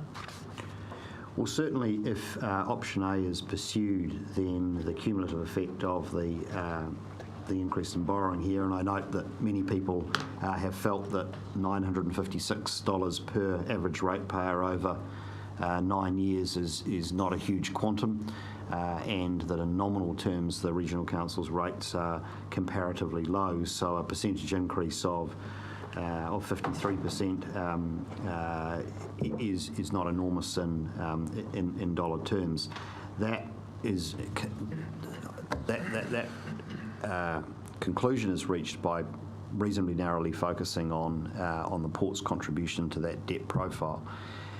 The unknown factors that sit outside on the horizon for us do relate to coastal hazard. As I said, there has been some preliminary work done on that, and there's somewhere between $200 and $300 million worth of capital that's forecast being demanded for coastal protection works over the next 50. Next 50 plus years. The proportion of costs that will come back on the Hawke's Bay region is unknown on that, the regional council. But I think we can expect that in terms of coastal erosion and sea level rise, there will be a significant burden on this council. The more pressing and probably more substantial costs will relate to our flood protection assets. Those assets at the moment have a value broadly of around $200 million. The level of service review, which was initiated by this council in its current long-term plan, does seek to raise the performance level from the 1 in 100 to 1 in 500 year level. And the overall capital requirements of that have yet to be worked through, because there's detailed design we need to do, and some big trade-offs about whether our stock banks go higher or our river margins go wider. Obviously, the wider they go, the more land we have to acquire, and a lot of the land that's adjacent to our flood protection assets now is incredibly valuable, particularly high-value horticultural land. So the cost of acquiring that is great. If we raise the stock banks much higher, we've got issues with bridges that are currently crossing our rivers at a certain river height, etc., and the roading network. So there are a range of trade-offs that have yet to be made. But again, when we look at the level of service we're getting and the current asset value we have, we are talking almost certainly in excess of $100 million worth of capital to get our flood protection assets to that 1 in 500 year level. Now, the cumulative effect of those sorts of numbers on a borrowing program, which is currently in our long-term plan of just over $70 million in this long-term plan period, just for the work that the council's already signed off on doing, gets us to the upper end of our comfort range in terms of the council's balance sheet. And so it's absolutely true that putting $80 million additionally onto our borrowing program in the context of all of that does create some headroom challenges for council. And I think more so it starts putting this council in a position where it's a highly indebted council with high finance costs.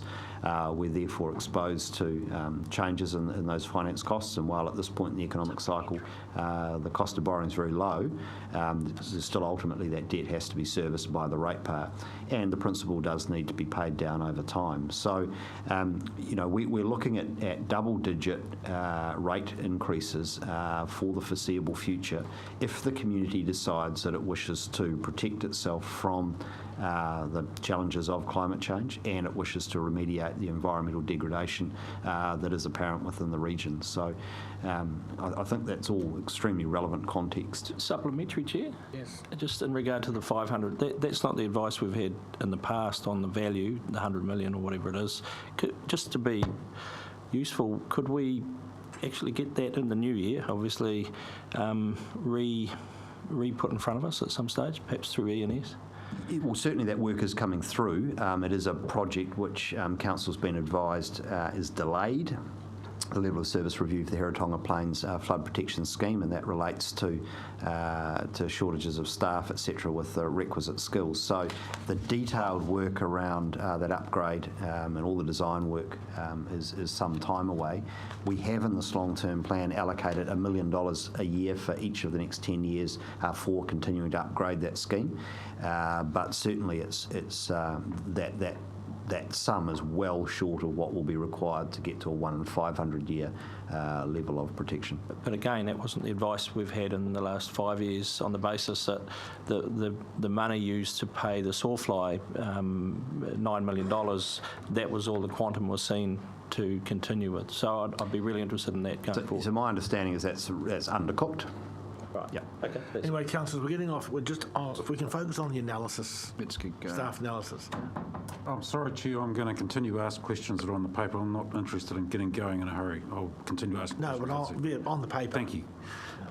James, you mentioned somewhere in, I'm sure it was in this paper, the Regional Growth Development Fund, that we had a response in writing from them. Yes. Are you able to put that up as part of these papers? It's for everyone to see. I'm happy to provide it to councillors. It's an email that I've had from the head of the Provincial Development Unit at MB that administers the Provincial Growth Fund, and what's contained in the paper is precisely what he has stated, but I will circulate that to councillors.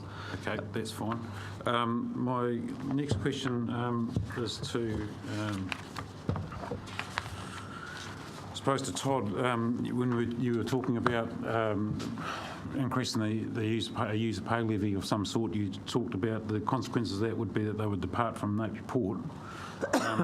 In paragraph 263, the final sentence is, the port is very close to international shipping lines, and many of the premium products it exports are time critical and high value, requiring direct access to international markets. So are you suggesting to me then that regardless of whether someone exports through Napier or Tauranga or Wellington, that they're going to, that our time critical high value premium products that require direct access, that requirement's going to be met for the exporters? If it's not met through Napier, it would be met through an alternate port. That's it. Are there any more questions? Do we have a mover then that we receive and note the analysis report? Rick, second by Alan. Just to speak, Rick. I just want to say a couple of things, really. The first is I've read numerous papers presented by this council officers, and I think this is one of the best that they've been written. It's clear, it's lucid, it traverses a whole range of complex topics really well. I had no difficulty in reading it whatsoever. In fact, it was a pleasant and easy read. There was no, it told me what I need to know, and at the end of it I felt fully informed, and I thought it was really good. So I think what I'd say to the staff, you've set the new benchmark. I look forward to every other paper coming along to this standard in the future. We've now got ourselves up. And I think if anybody came along to have a look at the issues here, they would find all that they were looking for. It also covers off what I think people said before is that the council has and the council staff have gone thoroughly through all of the issues and what the submitters said. Now, I just want to return back to a comment that's been referred to before about we're listening. At the time this came up, the point was that the submitter on that occasion didn't agree with the decision we had made. We didn't agree with the submitter. The fact is, you can listen. It doesn't mean to say that you agree. Listening, proof of listening, isn't agreement. So we're going to have people who are going to say that in this process, their submissions have been put forward and we haven't agreed with them, so therefore we didn't listen. I want to put on the deck very clearly that listening does not necessarily mean agreement. There's a range of views in here which have been well canvassed and well put forward, and I think anybody who comes to what the council looks at doing in the future will say, well, that was a well put together paper. We can see where their decision making processes came from. So thank you to all, and I also would like to reiterate again the effort that the council staff have put into this, councillors have put into this, and the community's put into this, and the board has put into this for a thorough and comprehensive discussion.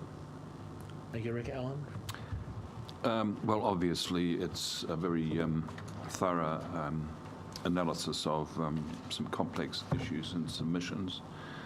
But at the end of the day, in fact, this is not a numbers game. This is where you take the information that's put in front of you from various sources, agree or disagree, but always listen, as Rick says, and then each councillor is bound to make their best decision based on what they believe to be best for the region and the region's ratepayers and citizens. Paul? Yeah, thank you, Chair. Right through this process, I've talked about the consultation process and about how it's really important to bring the public along with us, engage with it, and I think it was really important. This paper is really important because it does. It evidences that we have, certainly the submitters that put in a submission in writing and came in and spoke to us verbally, that we have listened to what they had to say. As Councillor Barker said, even if we disagree with them, we have at least listened to them and given them a fair crack of the whip. And I think in terms of national justice, we've gone through and done some analysis on the issues that they've raised. And so in that respect, I'd like to thank the submitters that especially some of the written submissions and verbal submissions were really extensive and really all thought out and quite analytical, and they really made me think. And in fact, there's a number of issues in this paper that have assisted me in making my decision, and that's been really, and I found that really useful. So I think that's been really well done. The only critique I would make of it is that, and this is not so much critique of the writers or anything else like that, is this compacted timeframes that we have for the staff to be able to do these things. I think that's a bit harsh on them to, in terms of not only having to burn the midnight oil, which is never a good thing, but also perhaps a little bit more time to reflect on some of the a bit more extensive analysis on some of the issues that we had to deal with, or they had to deal, or the submitters had brought up. So overall, I'd say an A for that paper, rather than A+. But there's always room for improvement in there. Thank you. Thank you, Paul. Tom? I'll pass. Is there any other speakers? Yes. Dion? Thank you, Mr. Chair. And again, very pleased with the paper itself, but having left those comments to my colleagues who've made them previous to this, from my observation, the consultation process has been an overwhelming success in that 3,500 people took the trouble to make a submission, for better or for worse, for their content. The vast bulk of those were well considered. Clearly, there's a strong emotional attachment going on to particularly around local ownership of the port, and that's something that we, as councillors, need to listen to, and to ensure we come up with a response that that enables local ownership, and it's a definition of that local ownership that is contained in all the options, in fact. I'm satisfied that we will be able to respond positively to the public demand for local ownership in a way that meets that expression of emotion. And the matter around, in this report in particular, analyses very substantially many of the issues that were raised. I'm surprised at how many experts in port operations and in finance we have in the region.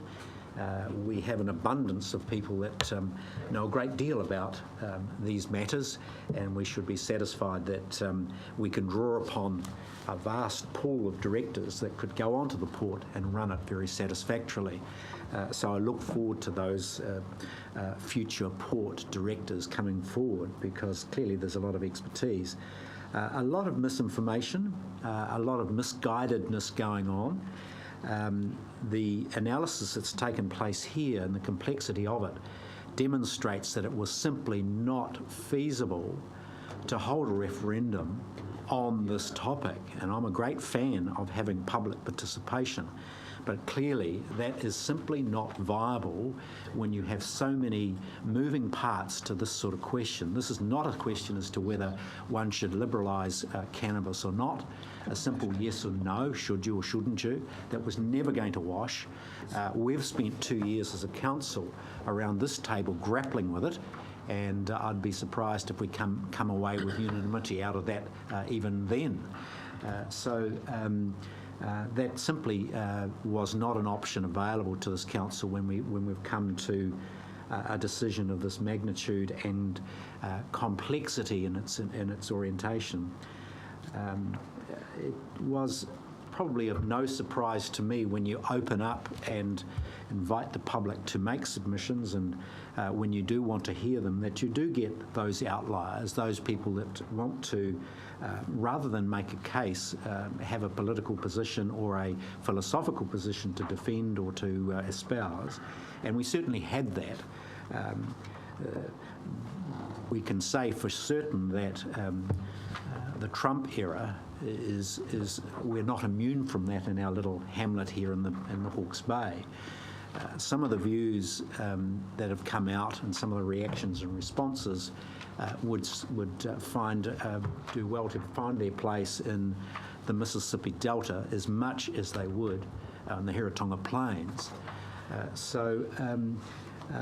the end of the day, the council's position, the decision making for councillors comes down to a judgment call on the evidence, balancing up all of those issues and bringing common sense to the table. And the job they're elected to do, we are an elected representative democracy.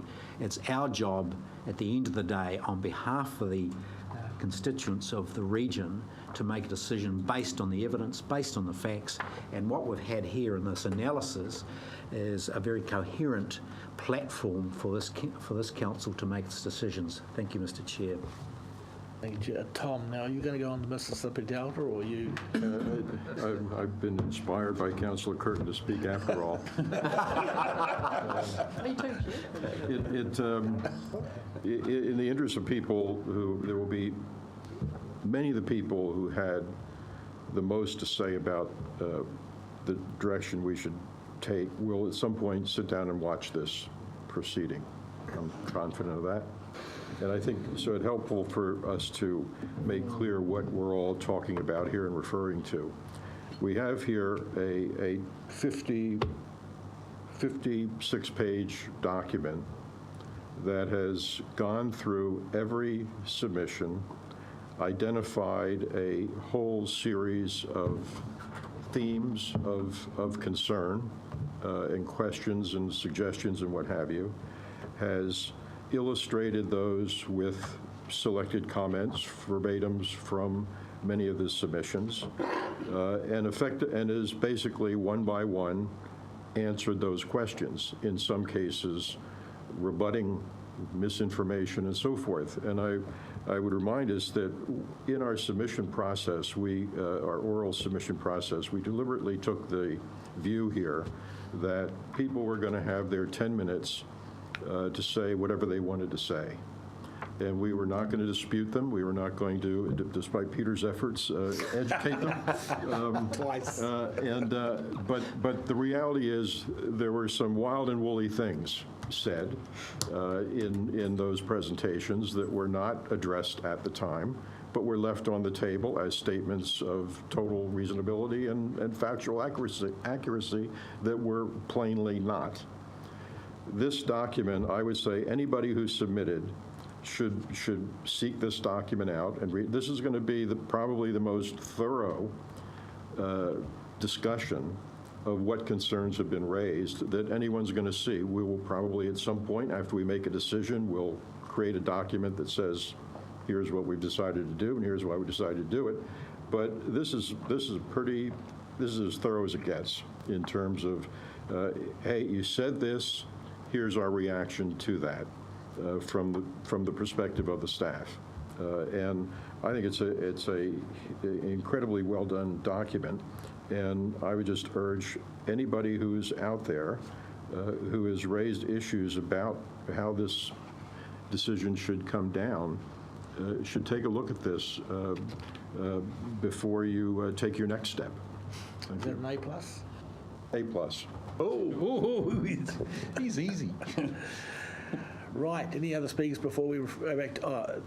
Debbie, you wanted to speak? I wasn't going to, but after Neil Curtin's provocative speech, I will just add a couple of things. First of all, to Jess and Desiree, well done. You have gone down and distilled the themes. I'm really confident of that. And I too went through, and as I was reading, I just made notes of themes, not people, but just themes. And I think you've done an outstanding job. Just with regard to Councillor Curtin's constant need for reassurance that Council has not taken too high a dividend, or in his words, gouged, I'll make the observation that some councillors have been very defensive in this space. Thank you. What does that mean? Rick, would you like to wind us up? I think it's all been said. I just think everybody agrees it's a great paper. The staff have done a fine job. What more can you say? A plus. I'll agree with that. All those in favour? Aye. Against? Carried unanimously. Great job. Well done, staff. Well done, guys. Right. Thank you, Chair. If we could now move to the option selection paper. Item 9. Item number 9. And I just want to make a couple of quick points. Remind councillors that you're not being asked to make a decision to implement any particular option today. You are being asked for effectively an in-principle decision on your preference for further work. I would note that the council has been particularly concerned to manage costs and not incur expenditure in relation to any of the options before council until such time as consultation had been completed.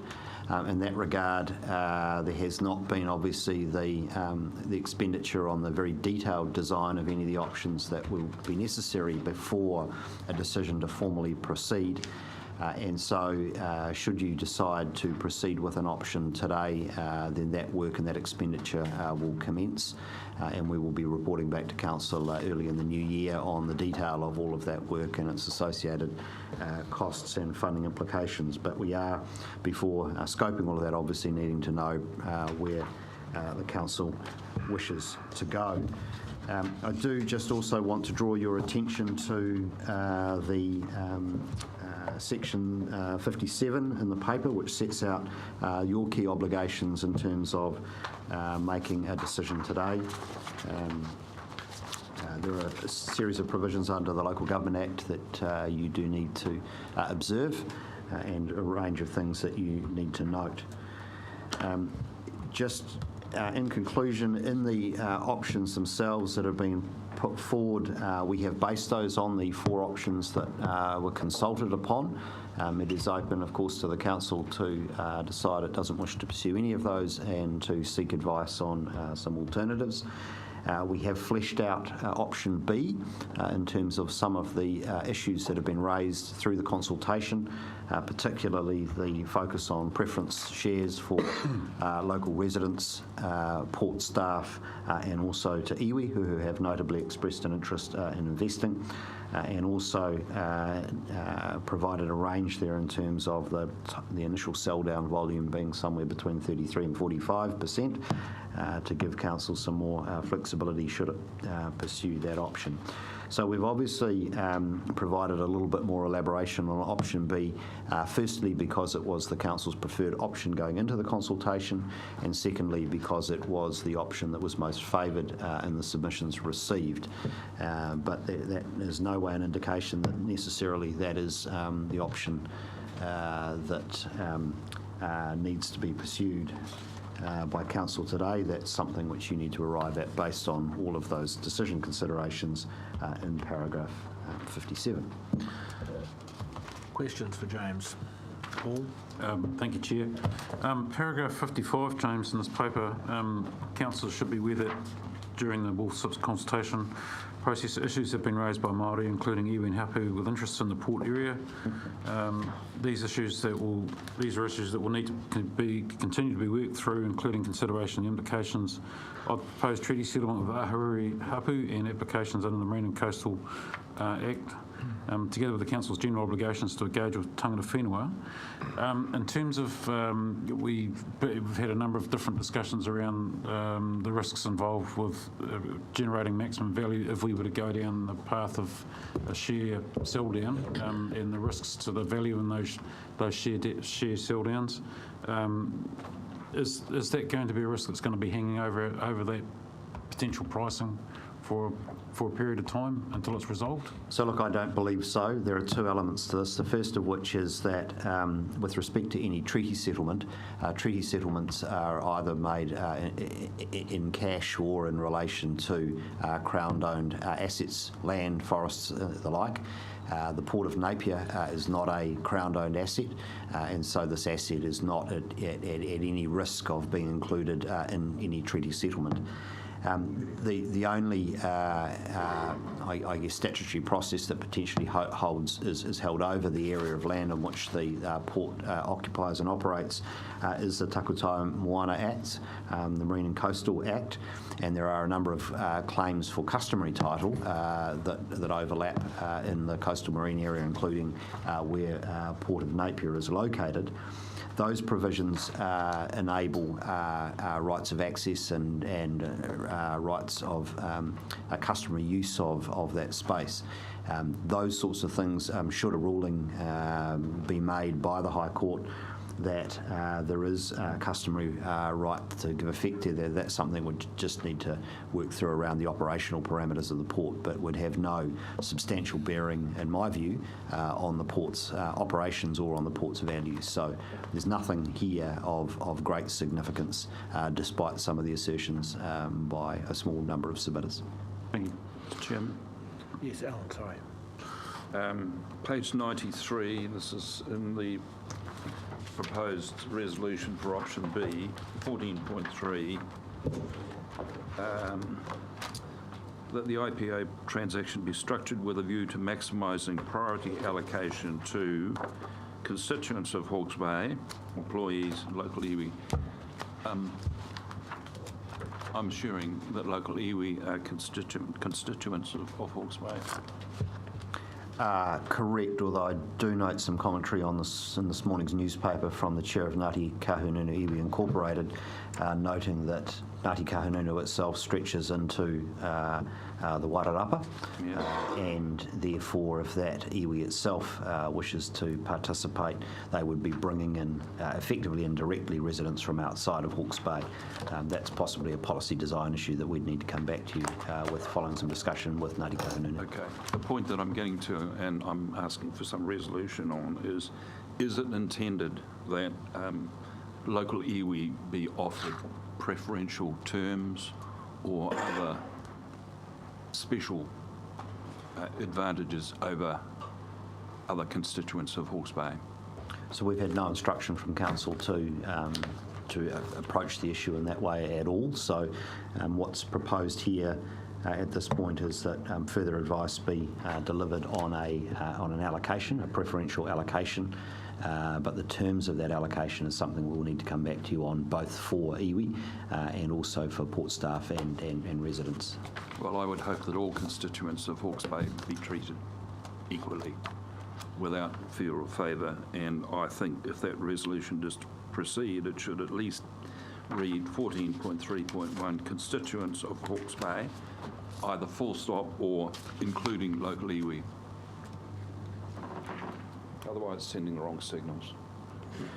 Well, certainly it was not our intention to express that there would be any preferential arrangement other than allocation and access to shares, which is a first in the queue type scenario, as opposed to any discounted share offer. No problems with that alongside everyone else. Paul. Oh, thank you, Chair. Just a further question for James, I suppose. Page 92, recommendation 6. I was a little bit confused as to why that's in there. Can you just give me some further explanation on that? Well, look, if we're going back to the drawing board somewhat, because there is a decision to go with a particularly back to the drawing board on an option which hasn't been presented, or that we're embarking on an option that requires the special consultative procedure to be recommenced, because obviously the financial modelling for the long-term, the special consultation was premised on option B as the council's preference. So if we're going down a pathway which is substantially different to that, as noted in the paper, there's a likelihood that we would have to reconsult. Once we get into reconsulting, we would then be up against the next local government elections. There'd be a period in which a decision probably couldn't be made. So we're realistically looking at confirmation of the council's funding option for the port, and therefore for Wharf 6 falling into the 2020 calendar year in all likelihood. That would be essentially a 12-month delay to the port progressing with Wharf 6 development. Thank you for that explanation, James. I was through you, Chair, just to supplementary that. I was more interested to know why it's been included as a recommendation and not specifically in the body of the paper. Look, my recollection from the paper it was that it was covered in there. I couldn't cite the paragraph for you right now, and this was a noting recommendation of that fact, but it may be more a summary of a range of issues that have been highlighted in the paper with respect to other options, need for consultation, and then the consequence of delay. Can I just a follow-up question to that? Could you just outline the criteria that would require us to go through a follow-up consultation process? So there is a materiality test that would need to be undertaken. There's a bit of judgment involved in that, and obviously that judgment could be subject to judicial review. So it's very hard for me to be terribly categoric about that today. We would obviously need to look at the departure from what had been proposed, seek some advice on the materiality of the difference, if you like, and then reach some judgments about whether or not it's appropriate to go for the special consultation or not. So can I do a supplementary on that one? So Okay, James, yes, and I have another question to come back to, but James, are you saying if we don't land on the 49% today that we are going to have to reconsult? No. So the 49 was up to 49, so there is the ability to go lower than that. This is really more in relation to other options other than option B. The more we depart from option B, the more we're into the territory of a further consultation. Fenton. Thank you, Chair. Just in Come back to Debbie. 14.34, etc. There's a phrase there, without compromising the short and long-term success of the IPO transaction. Probably a question for the end of the table, Chair. I'm just interested in on page 93. 93, thank you. what are the rules around this stuff? I mean, what, like local share, for example, then what is the NZX view on that, or is there a complete set of rules that need to be incorporated somehow into this resolution that compromises short, long-term success and meeting the rules of an IPO or whatever that looks like? Can you give me a flavour of what local share might look like? So it's less about rules for listing and more about the long-term value of the share price on the day of listing and following that. And one of the key features of having a listed asset is that you want a degree of liquidity and turnover of the shares. So you want supply and demand to be working to keep the value of the share price up. If there's no turnover of the shares, then ultimately the value will decline over time. So this statement really just reflects that in considering any themes around local ownership, they need to be balanced with ensuring that if it's going to be a listed product, that you need turnover. So to draw that example out, you wouldn't list the company or a part of the company if the intention was for all of the first-up investors to sit on those investments in perpetuity. There's no point in having a listed free trading structure. That would be better suited to a minority type structure where you've effectively got long-term non-changing shareholders. So all this is highlighting is that the listing option is designed to be a fluid trading arrangement, and ensuring that the shares can be bought and sold on a regular basis helps keep the share price up, which is in the ultimate interests of a 55% or more shareholder. So that's the commercial guy. Through you, Chair, to the Chief Executive then. Is there absolutely no rules with the NZX about any of this stuff? So the NZX has a range of listing rules, but nothing that would preclude in the book build process a priority allocation locally. The degree of liquidity we structure into that is essentially our choice, and obviously the exchange encourages more liquidity rather than less. And would certainly be encouraging the listing party to ensure that it's working to that objective, but ultimately that decision rests with council.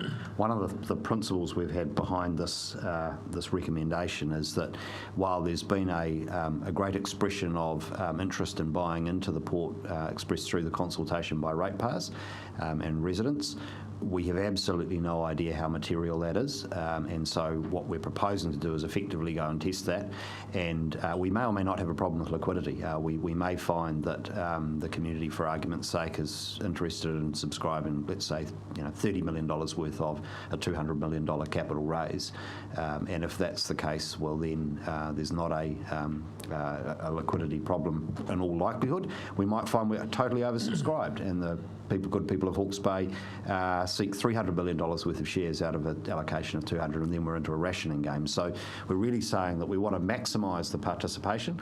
Let's go through the book build process and see what that demand looks like, and then we can work back as to whether or not there are any constraints that we have to build in.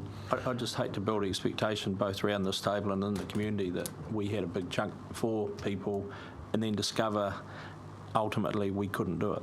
That's my view. So it won't be a case of not being able to do it, it'll be a case of trade-offs, and so the council will need to make some trade-offs. Pause, James. I think we're getting in front of ourselves here. We haven't made a decision which way we're going to go, and because we haven't made a decision which way we're going to go, we haven't consulted particular experts on any one of these fields. We've consulted legal experts, but not brokering experts, whether we go an equity placement or whether we, even if we keep it ourselves, we haven't had some people. So we need to get through this decision, and that will enable us to bring the expertise on board that will answer those questions. Fair comment. Thank you, Chair.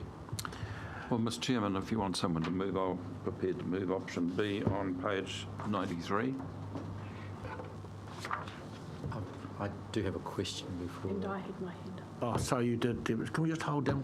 Alan will keep you as a mover. But Debbie had a question, and then I'll come back to Neil. Thank you.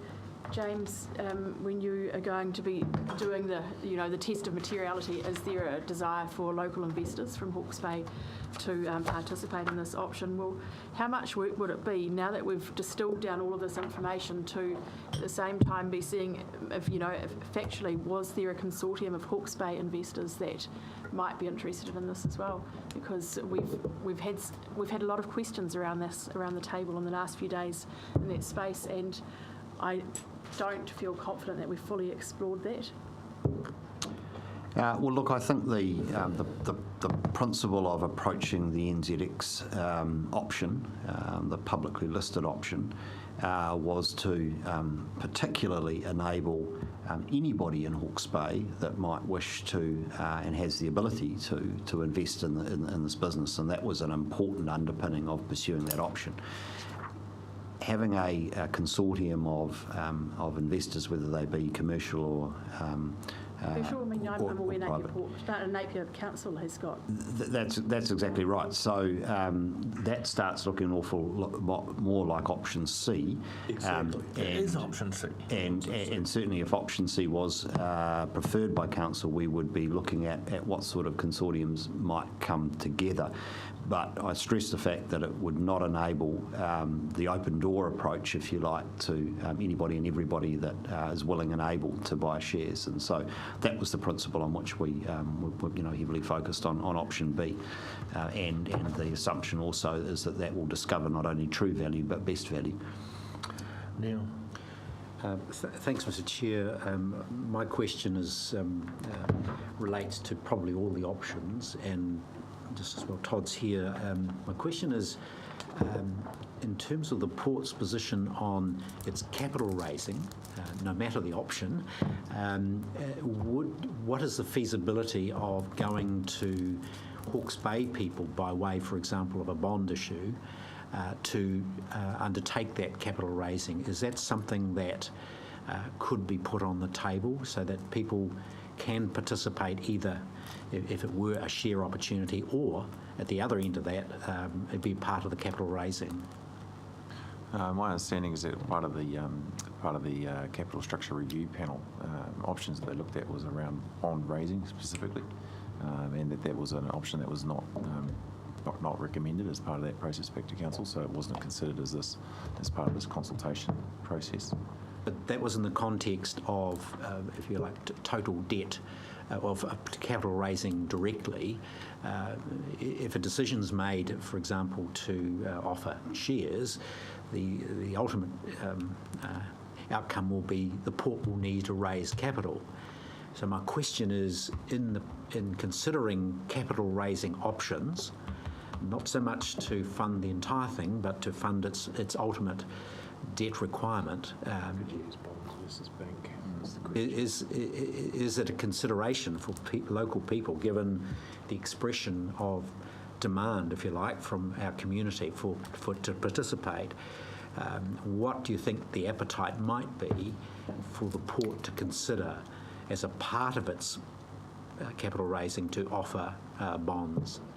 Well, look, I think the issue around bonds is probably one of the same around debt. You're really just substituting a different type of form of debt. So. But you're going to have debt, so is there a potential to, as a part of the debt, to have bonds? Yeah. Good. Could I put a point further to that? Would it be appropriate, for example, in the review of the... Excuse me, guys, yeah. Let them consult, work out what the answer is. Yeah. I agree. I can give it. Can I just perhaps just leap in and make an observation that in our discussions with the New Zealand Stock Exchange, they observed that they offer listed companies associated services and products include bond issuance.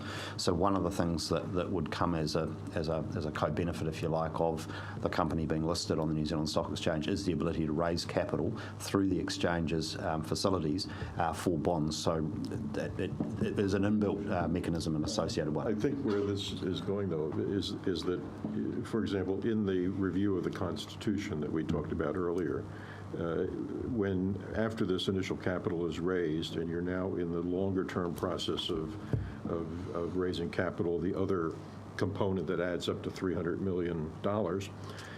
Is it possible to state a preference, for example, in the Constitution for offering debt to local entities versus going to, ASB Bank in Australia or somebody and borrowing the money there?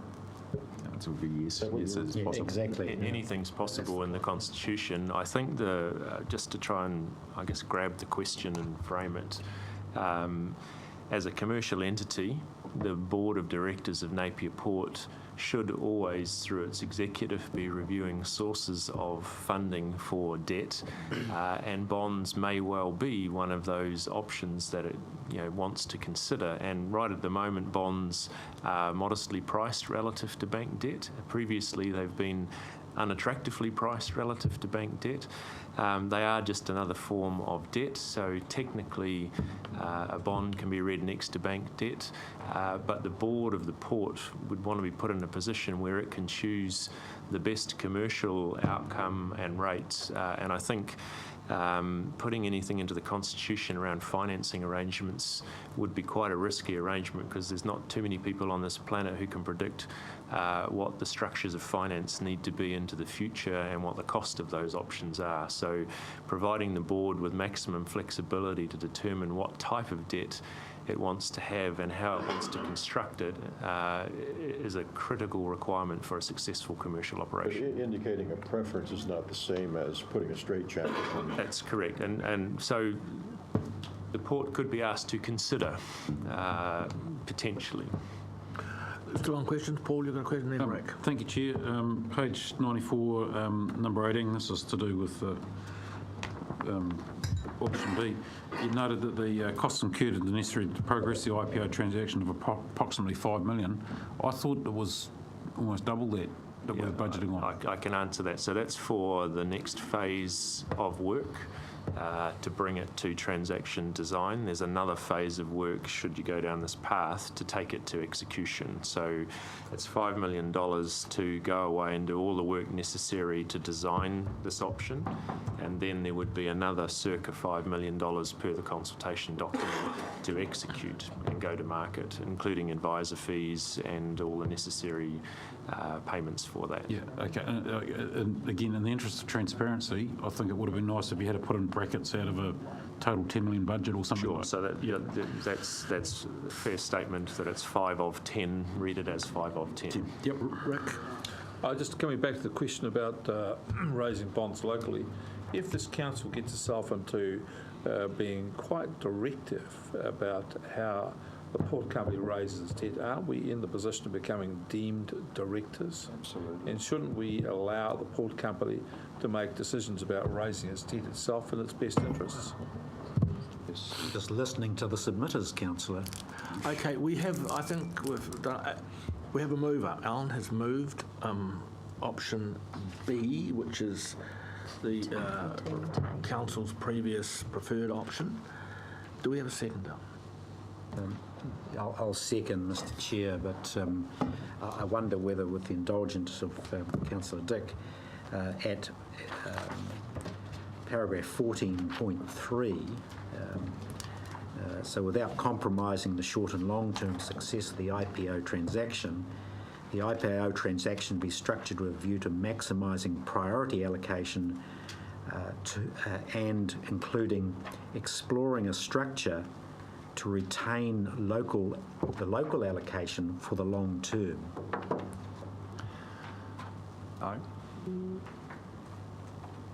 No, that would affect the liquidity and the value of the shares.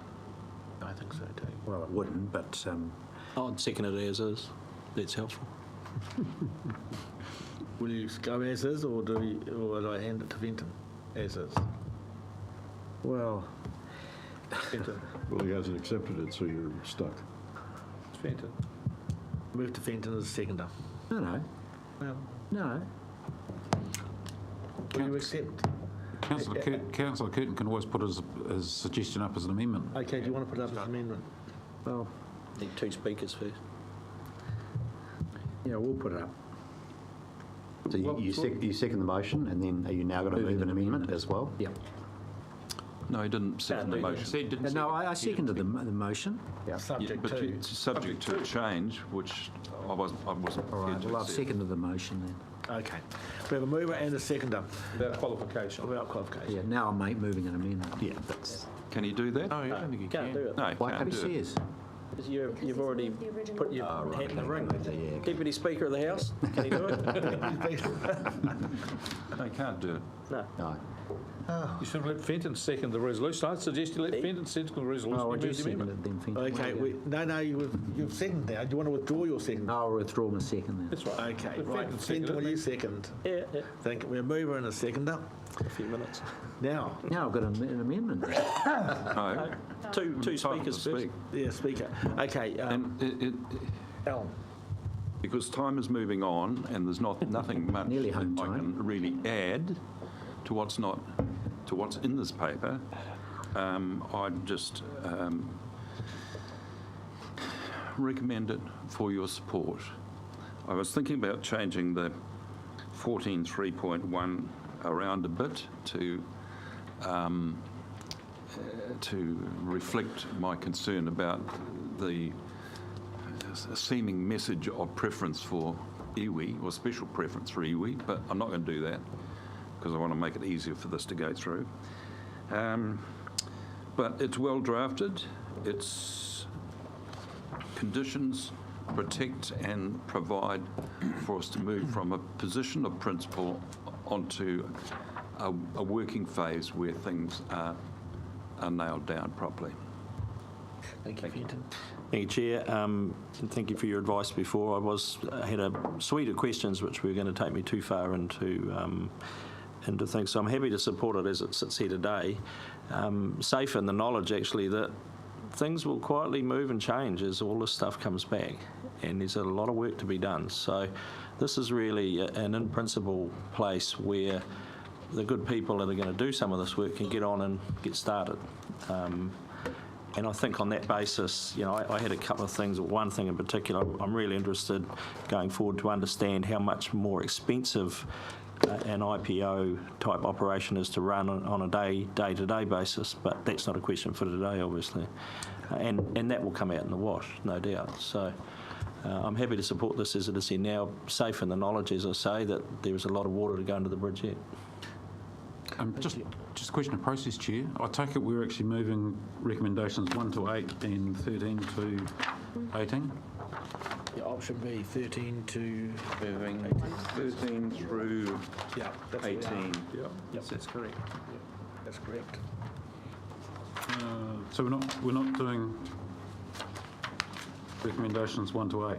Yes, we are. Yep. Oh, yes, that too. Yep. Yeah, 1 to 8, and then skip a bit. Okay, Councillor Curtin, Is there going to be an amendment? Or is there going to be an amendment? I'll let you know in due course. Okay. Peter. I'm happy to move an amendment, but if the mover and the seconder are happy, I can't make sense of the wording at the beginning of 14. And the word given is definitely wrong. It should be give, but I think it would read much more clearly if it just read, agrees that the structural outcomes that the council will want the IPO transaction to achieve, and then go to the last word, include. And just cut out all the verbiage in the middle. I think they add any... Can't see any problem with that. Well, it's really just to reinforce that that there's still water to go under the bridge, as has been pointed out. It does that anyway. It does that anyway. No, I'm happy for that to stay in. Yeah, so why don't you just leave it in, Peter? Well, Given doesn't work. The word given is incorrect, and it reads, it's clunky. Yeah. Yeah, that's a typo. Change it to give. At the very least, that word given needs to be changed to give. Rightio. I'm happy with that. Okay. Thanks, Finn. Thanks, Alan. All right, we've knocked out it in. Hey, what progress? One letter down. Lunchtime, this will go all over. Have other speakers? Yes, I'll speak very briefly in support of this. to me, there's so many elements to this, and as it's already been pointed out, it's really just a step in a process. There's much work to be done to flesh this out so we can see and look at the critical elements of it, which for me are local ownership and control, and how can we ensure that the local community who feel a strong sense of ownership of this port are able to participate in this opportunity, and that's what I'm interested to look at in the future. Thank you, Peter. Other speakers? Paul? Thank you, Chair. I'll be voting against the motion, simply because, when it all boils down to it, is to me the question was posed by Councillor Wilson at the Warrell meeting. It's all about, do you agree with 100% ownership, or are you happy with some sort of private ownership? It's simple as that to my mind. I believe this concept that the port's a strategic asset which for the region, so it needs to be retained 100% ownership rather than just simply having control within the Hawke's Bay region. And the only way we can achieve that is either through option C or through option A. So either way, I would have been reasonably happy. You could argue perhaps that that's an ideological view, and it probably is. But in any event, any of the options were viable. So I don't believe that at this point in time that a sell down on an IPO is actually 100% necessary. It's as good as option as any, but I don't think it's 100% necessary, so I can't support it at this point. Rick? I would normally have started at the position that Councillor Bailey did, that I've always been a great believer in public ownership of assets. However, you shouldn't always make decisions on the same grounds as you did before. I am not here to make a decision about my personal prejudices or my own views. I'm here to make a decision which I think is in the best interest of the region, the best interest of the region long term. And my starting point for this is a question was posed at one of the hearings: what would a 20-year-old in Hawke's Bay today, concerned about the environment, think? And I feel that is the key issue here. I read with alarm a report in the paper that the scientists gathered in Poland say that the world has got 2 years to make critical decisions by 2020, or else the average temperature of the globe is going to go beyond 1.5 and catastrophe is going to follow. That they are now talking about how much of this planet is going to be habitable. Let's be clear about this. The storm clouds are gathering. I first came across this topic in 1971 when I attended a geography lecture at Otago University. The lecturer gave us 3 lectures over 3 weeks on climate change. None of us in the class had heard of such a notion. The maths of which he gave was not used today, but of the many predictions he made, all of them in my lifetime have come true. One of them, he said, we will in the future be able to sail through the Arctic Ocean in summer. At that time, the Northwest Passage was a myth and was never always seen as impossible. Today, ships are transiting across the top of Russia, across the top of Canada.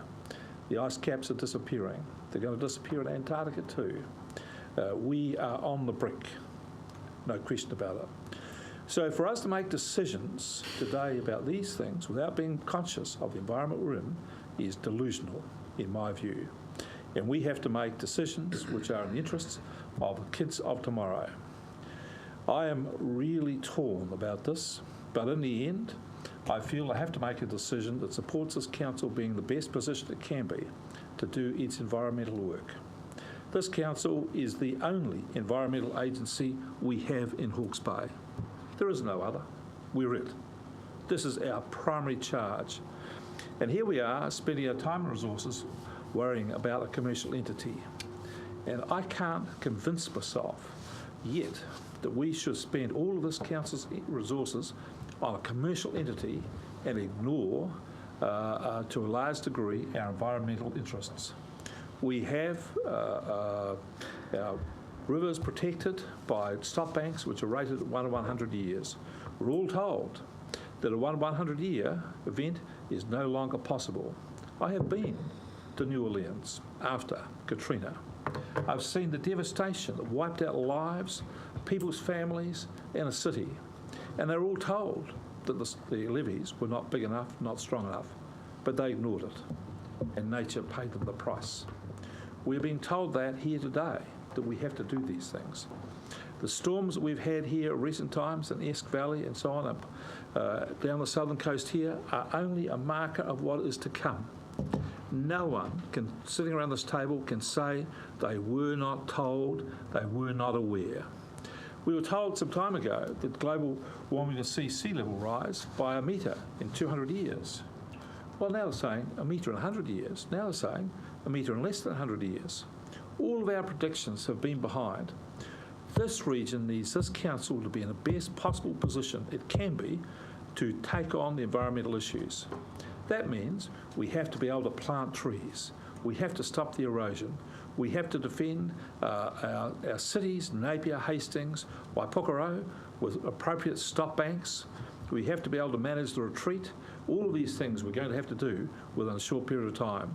And if we load this council up with debt for the next 20 years, we are going to restrict future councils' ability to manoeuvre, future councils' ability to do things. And I think that is unconscionable. As much as I would like to have the port and 100% ownership, I think my duty here, my decision making, is not about my personal political preferences. It's about the best interest of this region. And I want to say again, just because we haven't seen all the effects here yet, they are coming. The coastal erosion out at Tiawanga is part of it. I've seen towns where I grew up on the west coast, Granity, Rapahoe and others, eroded by the sea, is coming. Believe you me, the storms we've had are going to get stronger and more intense. And as the old saying, the best time to fix a roof is when the sun is shining. The sun's still shining, but the storm clouds are gathering over the horizon. And we need to put this council's best position. So I support absolutely option B. Port is a commercial operation. It needs commercial options to fix its own problems, and it needs to do them fast. But on the other side, this council needs to have the cash in the bank to go and do what it has to do for our environment. Well, that's going to be very difficult to follow that Churchillian speech. Is anyone brave enough to give it a go? Tom first, and then Hill. Well, Councillor Barker said to us earlier today that when you have a good speech, the best thing to do is repeat it. So I'm going to repeat it.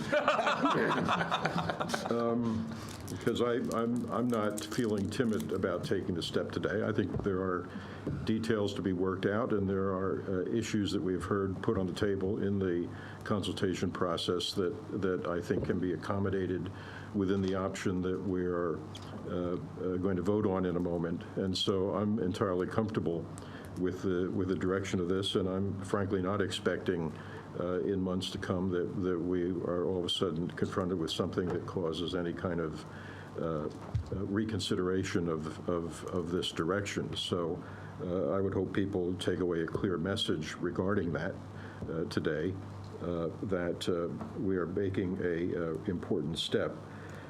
James at the outset made the point, the port is an asset. However much we might adore it as an icon to put on an altar somewhere and genuflect before, it is an asset. It's held by us on behalf of ratepayers. It has been expected to contribute income to support the activities of the council, just like our property and invested funds. So inevitably, a decision on how to meet the port's growth and financial needs is entwined with the question of how to meet the council's broader programmatic goals and related revenue needs. This council has embarked on a major program to redress the neglect of this region's environment, particularly with respect to water quality and soil loss.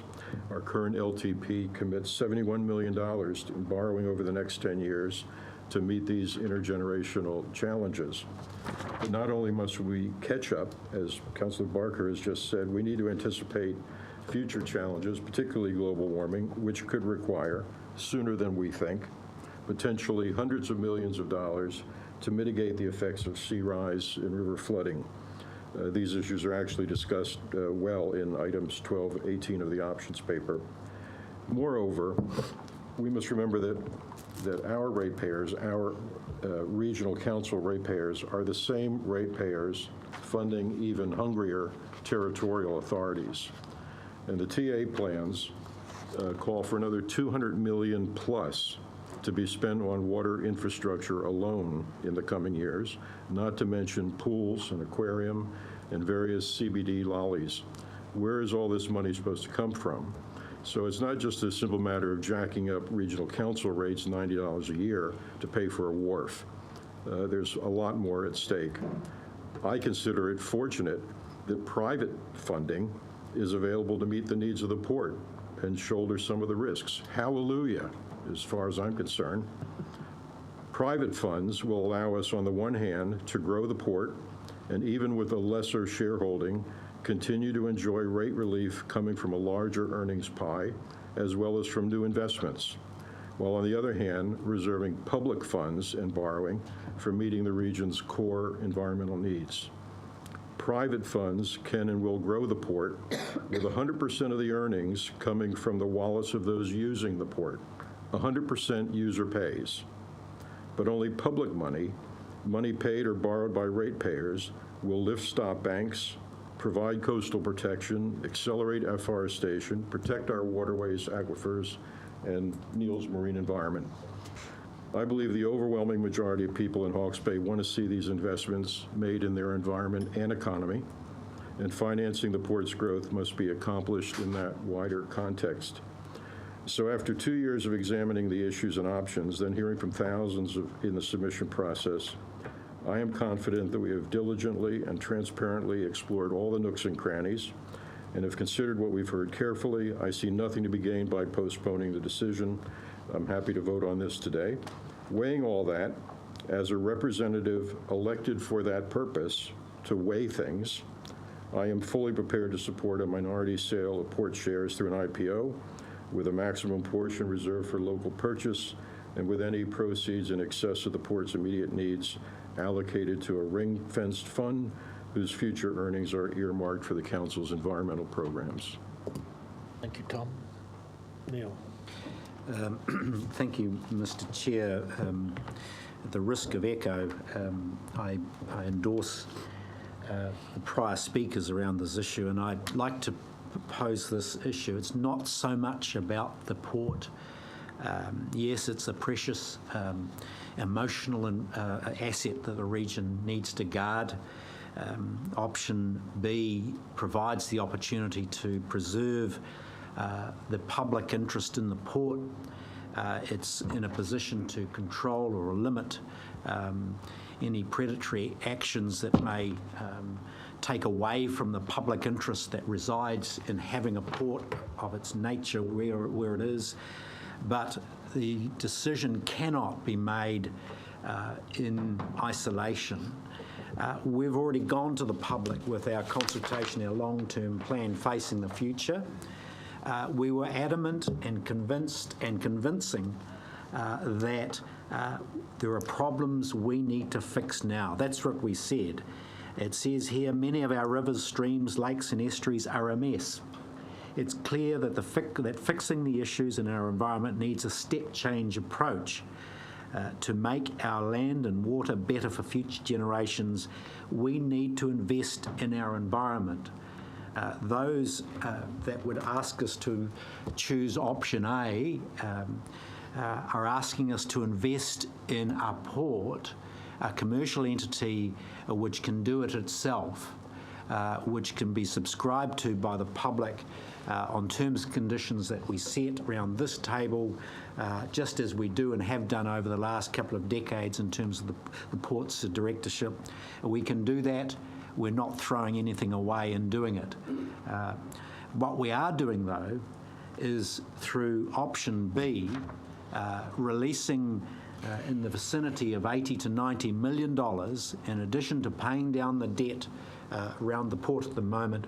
We are liberating for the use and protection and investment in the environment That's what we have charged to do. That's what we said we were going to do.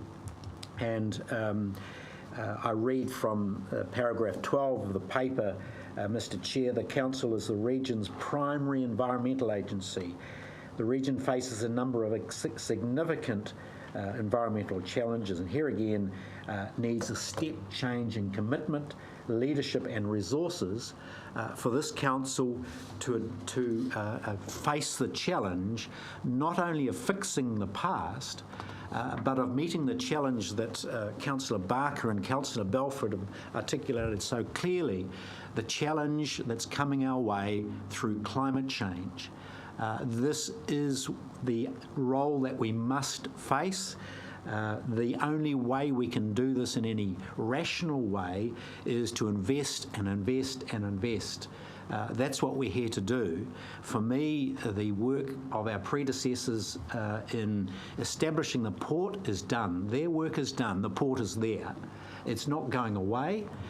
It was a wonderful investment at the time, but now our time has come to, on behalf of the people of Hawke's Bay, to shift the investment and to make those commitments to the environment that we have neglected over the past couple of decades. So, Mr. Chair, in my view, there is next to no opportunity for councillors to avoid that reality. Option A, for example, gives no comfort at all, simply burdens this council to paying debt servicing that takes directly from the opportunity we have in front of us to assure the future of our children and their children. So, Mr. Chair, I look forward to the vote. I would have preferred to have had a response to the public who said we want to be part of this, and my simple suggestion was to explore an opportunity to retain any allocation that we may wish to make to our ratepayers and constituents to somehow come with a vehicle that could preserve that, thereby shoring up the local investment or local opportunity that our constituents have asked for. And I'll reserve my position on that until the end. Thank you, Mr. Chair. Thank you, Neil. Are there any other speakers? Debbie? This has been a really robust process over a couple of years, and not one of us councillors around the table have made our decisions lightly. I'm aware that my thoughts today are in a minority, so I'm going to just give some observations. So the Regional Council is here as not only guardians to the environment, but guardians to the Port of Napier, and we've had some wonderful speeches along the lines of we are here to protect the environment and all these wonderful things we could do, but if we were serious about wanting to generate maximum value from the sale of this port, we would have gone with option D, which is a concession model. The option D is the preferred option that was drawn out from the Capital Structure Review Committee, and the reasons that option D, in my opinion, the concession model, were put off the table were down to two undue influence areas which I think have done a disservice to this community and this decision-making process. One of the submitters, who was I can't read my writing now, local rail and maritime port union spokesperson, stated that after meeting with the chair, we got rollover of option 4. And I don't think that the chair was in a position to be rolling over that option after meeting with a union representative. I also believe there was undue influence from cabinet ministers, because when our chief executive and chair met with cabinet ministers, my understanding is that they said no, they would not be supportive of a concession model, and this should be a Hawke's Bay decision. So if we were serious about maximising value, then we would have explored that option D a lot firmer. I also don't believe that we have been given a mandate by the community to be selling up to 49%. I think that we've made a fundamental error in taking out a comms document that has muddied the capital raising necessary for the port with the establishment of a future environmental fund. I don't think the majority of the people understood that there was to be a future environmental fund put in place. I just think that the two issues were muddied. I am concerned about the Protecting of the Future Fund. I have some confidence that we will sort that out as we go, but we've heard today there will be, and James said there will be future demands on our balance sheet, so it's going to be incredibly important that future politicians will be robustly tested before they get their fingers onto that fund. I also, I've heard a lot about a consortium of Hawke's Bay businesses, and when there was an independent HBRIC board in place, chaired by Chris Tremaine under his leadership, and he was displaced, as you know, but Chris was exploring a consortium of Hawke's Bay businesses, and with the whole of the council, the whole of the HBRIC board, and I do wonder if he had been left to his job, whether we would have been in this situation now. So politicians, when they meddle in independent boards of directors like HBRIC, I think that they do a disservice to the community. I'm also concerned about the share market volatility, and we are in a volatile space in the share market at the moment. So while I understand we've landed in this space with the option B, but I think that we shouldn't be selling up to 49%, and I think we've had a loud message from our constituents about that as well. So for different reasons to Councillor Bailey, but I won't be supporting the up to 49%. No, sorry. I can't do better than Councillor Barker, Belford and Curtin on their dissertations. I think they both spoke really excellently, and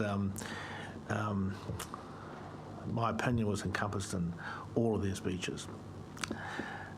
I just want to answer one of the questions that Debbie raised, and that I somehow took some sort of unilateral decision. We weren't doing the concession deed. Well, it's quite difficult to do a unilateral decision with this council, I'll tell you that now. And I've never achieved it. As independent people, we all quite like to get our own way, but very difficult with this council. Just to give a bit of historical background on that, the council did have a preference for a long time for the concession deed, and there were several points of change in that.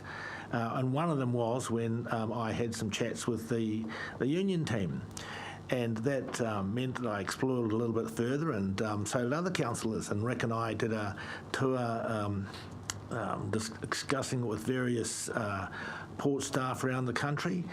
We looked at it a lot harder. They definitely didn't like that option, there was no doubt about that. But really, they were just one of the factors. One of the other factors was that we lost control in that process, and there was another factor, that it was incredibly complicated to get a contract in place that would be binding. So you could imagine you would be in litigation from here right through the lease process. So there were lots of reasons that various councillors around this table went away from the concession deed, and I take offence that I unilaterally did that. It's just not true. And I would say to those councillors who didn't get to all the meetings, that, and I know many of you tried to get to as many as you could, you would have heard a really different range of views at those meetings, from Central Hawke's Bay to Wairoa, which did influence us. Every time we went to a meeting, someone would say something, and quite a few experts came along, people who had worked in ports and people who had worked in the industry. So it was all, and we did change our position quite substantially. And I think the big change towards the IPO was, in fact, when we talked to the Tauranga Regional Council and the Tauranga Port people, and they'd been so successful. So just to put that on the record, it has been an incredibly long process. Our staff's done a phenomenal job, I think. Lots of councillors around this table have done phenomenal jobs, travelling long distances to get to meetings that weren't in their constituency, and I really appreciate that. I really appreciate all the work that councils had to get in. None of us were experts on IPO. None of us even knew what a concession deed was when we first got involved in this. So, but one thing that most of the councillors around this table knew was we needed to build a new wharf. And the directors of the port agreed with that, the senior manager of the port agreed with that, and the staff agreed with that. The disagreement we had a little bit about was how we fund that. And I think we have landed on a compromise here, because some of us believe that we should be running a hardcore IPO up to 45%. But we've listened to the public, and it's overwhelming in the public, even those who support the IPO, saying we want local participation in the balance. And how we work that out has got to be part of the process going forward into the future. And we weren't able to work that out up till now because we didn't know what we were going to do, and we still don't until we were voted. So I won't go into the environmental imperatives or the balance sheet issues. That I think that's been well and truly covered. But just to say that from my personal perspective, leaving this council, or which I eventually will do, with a sound balance sheet is one of my objectives. We need to have a sound balance sheet because of the imperatives that are coming our way. And it is about taking water off the land and putting water back on the land. And it's about managing those climatic events that are going to occur more and more often. There is no doubt in our mind about that. So I won't go on further, but I very strongly support option B, as everybody knows. I think we can find some really good compromises in there that will help the community. And as Neil pointed out earlier on, council's had a long time to look at this, and I don't think anyone can say that they haven't had enough information to make a decision today, and everyone will respect everyone else's decision. Alan, do you wish to before I do that, and I'll be very brief, Mr. Chairman, could Mr. Mohi have the opportunity of expressing a view? Well, that'll be fine. Yeah, thank you, Alan. No, I concur, especially with those ones that have talked about the environment. There are dark clouds, and seemingly there's been little interest from Tangata Whenua about this, but they have been watching. And front page today. Apart from today's edition, which I just saw at 9 o'clock this morning. But general Tangata Whenua haven't had an input into it, but they are interested in it, and they're looking forward. And there's actually been some wonderful speeches here, so congratulations. Well, Mr. Chairman, I'll just wrap up by saying that we've heard some very high-quality oratory here today, some of the best, and I know it's done very sincerely. And I also know that if there's a couple of councillors who do not agree with, or have reservations about this resolution, they are doing that in all sincerity. So probably the biggest decision that this regional council will have made since 1991. And so I'll be interested when you put the vote. Which we're going to do right now. Do we have everyone clear? We're recommendations from 1 to 8, and then into option B, which is 13 to, what is it, 18. So, all those in favour? Aye. Against? Against. Just division? Yeah, better.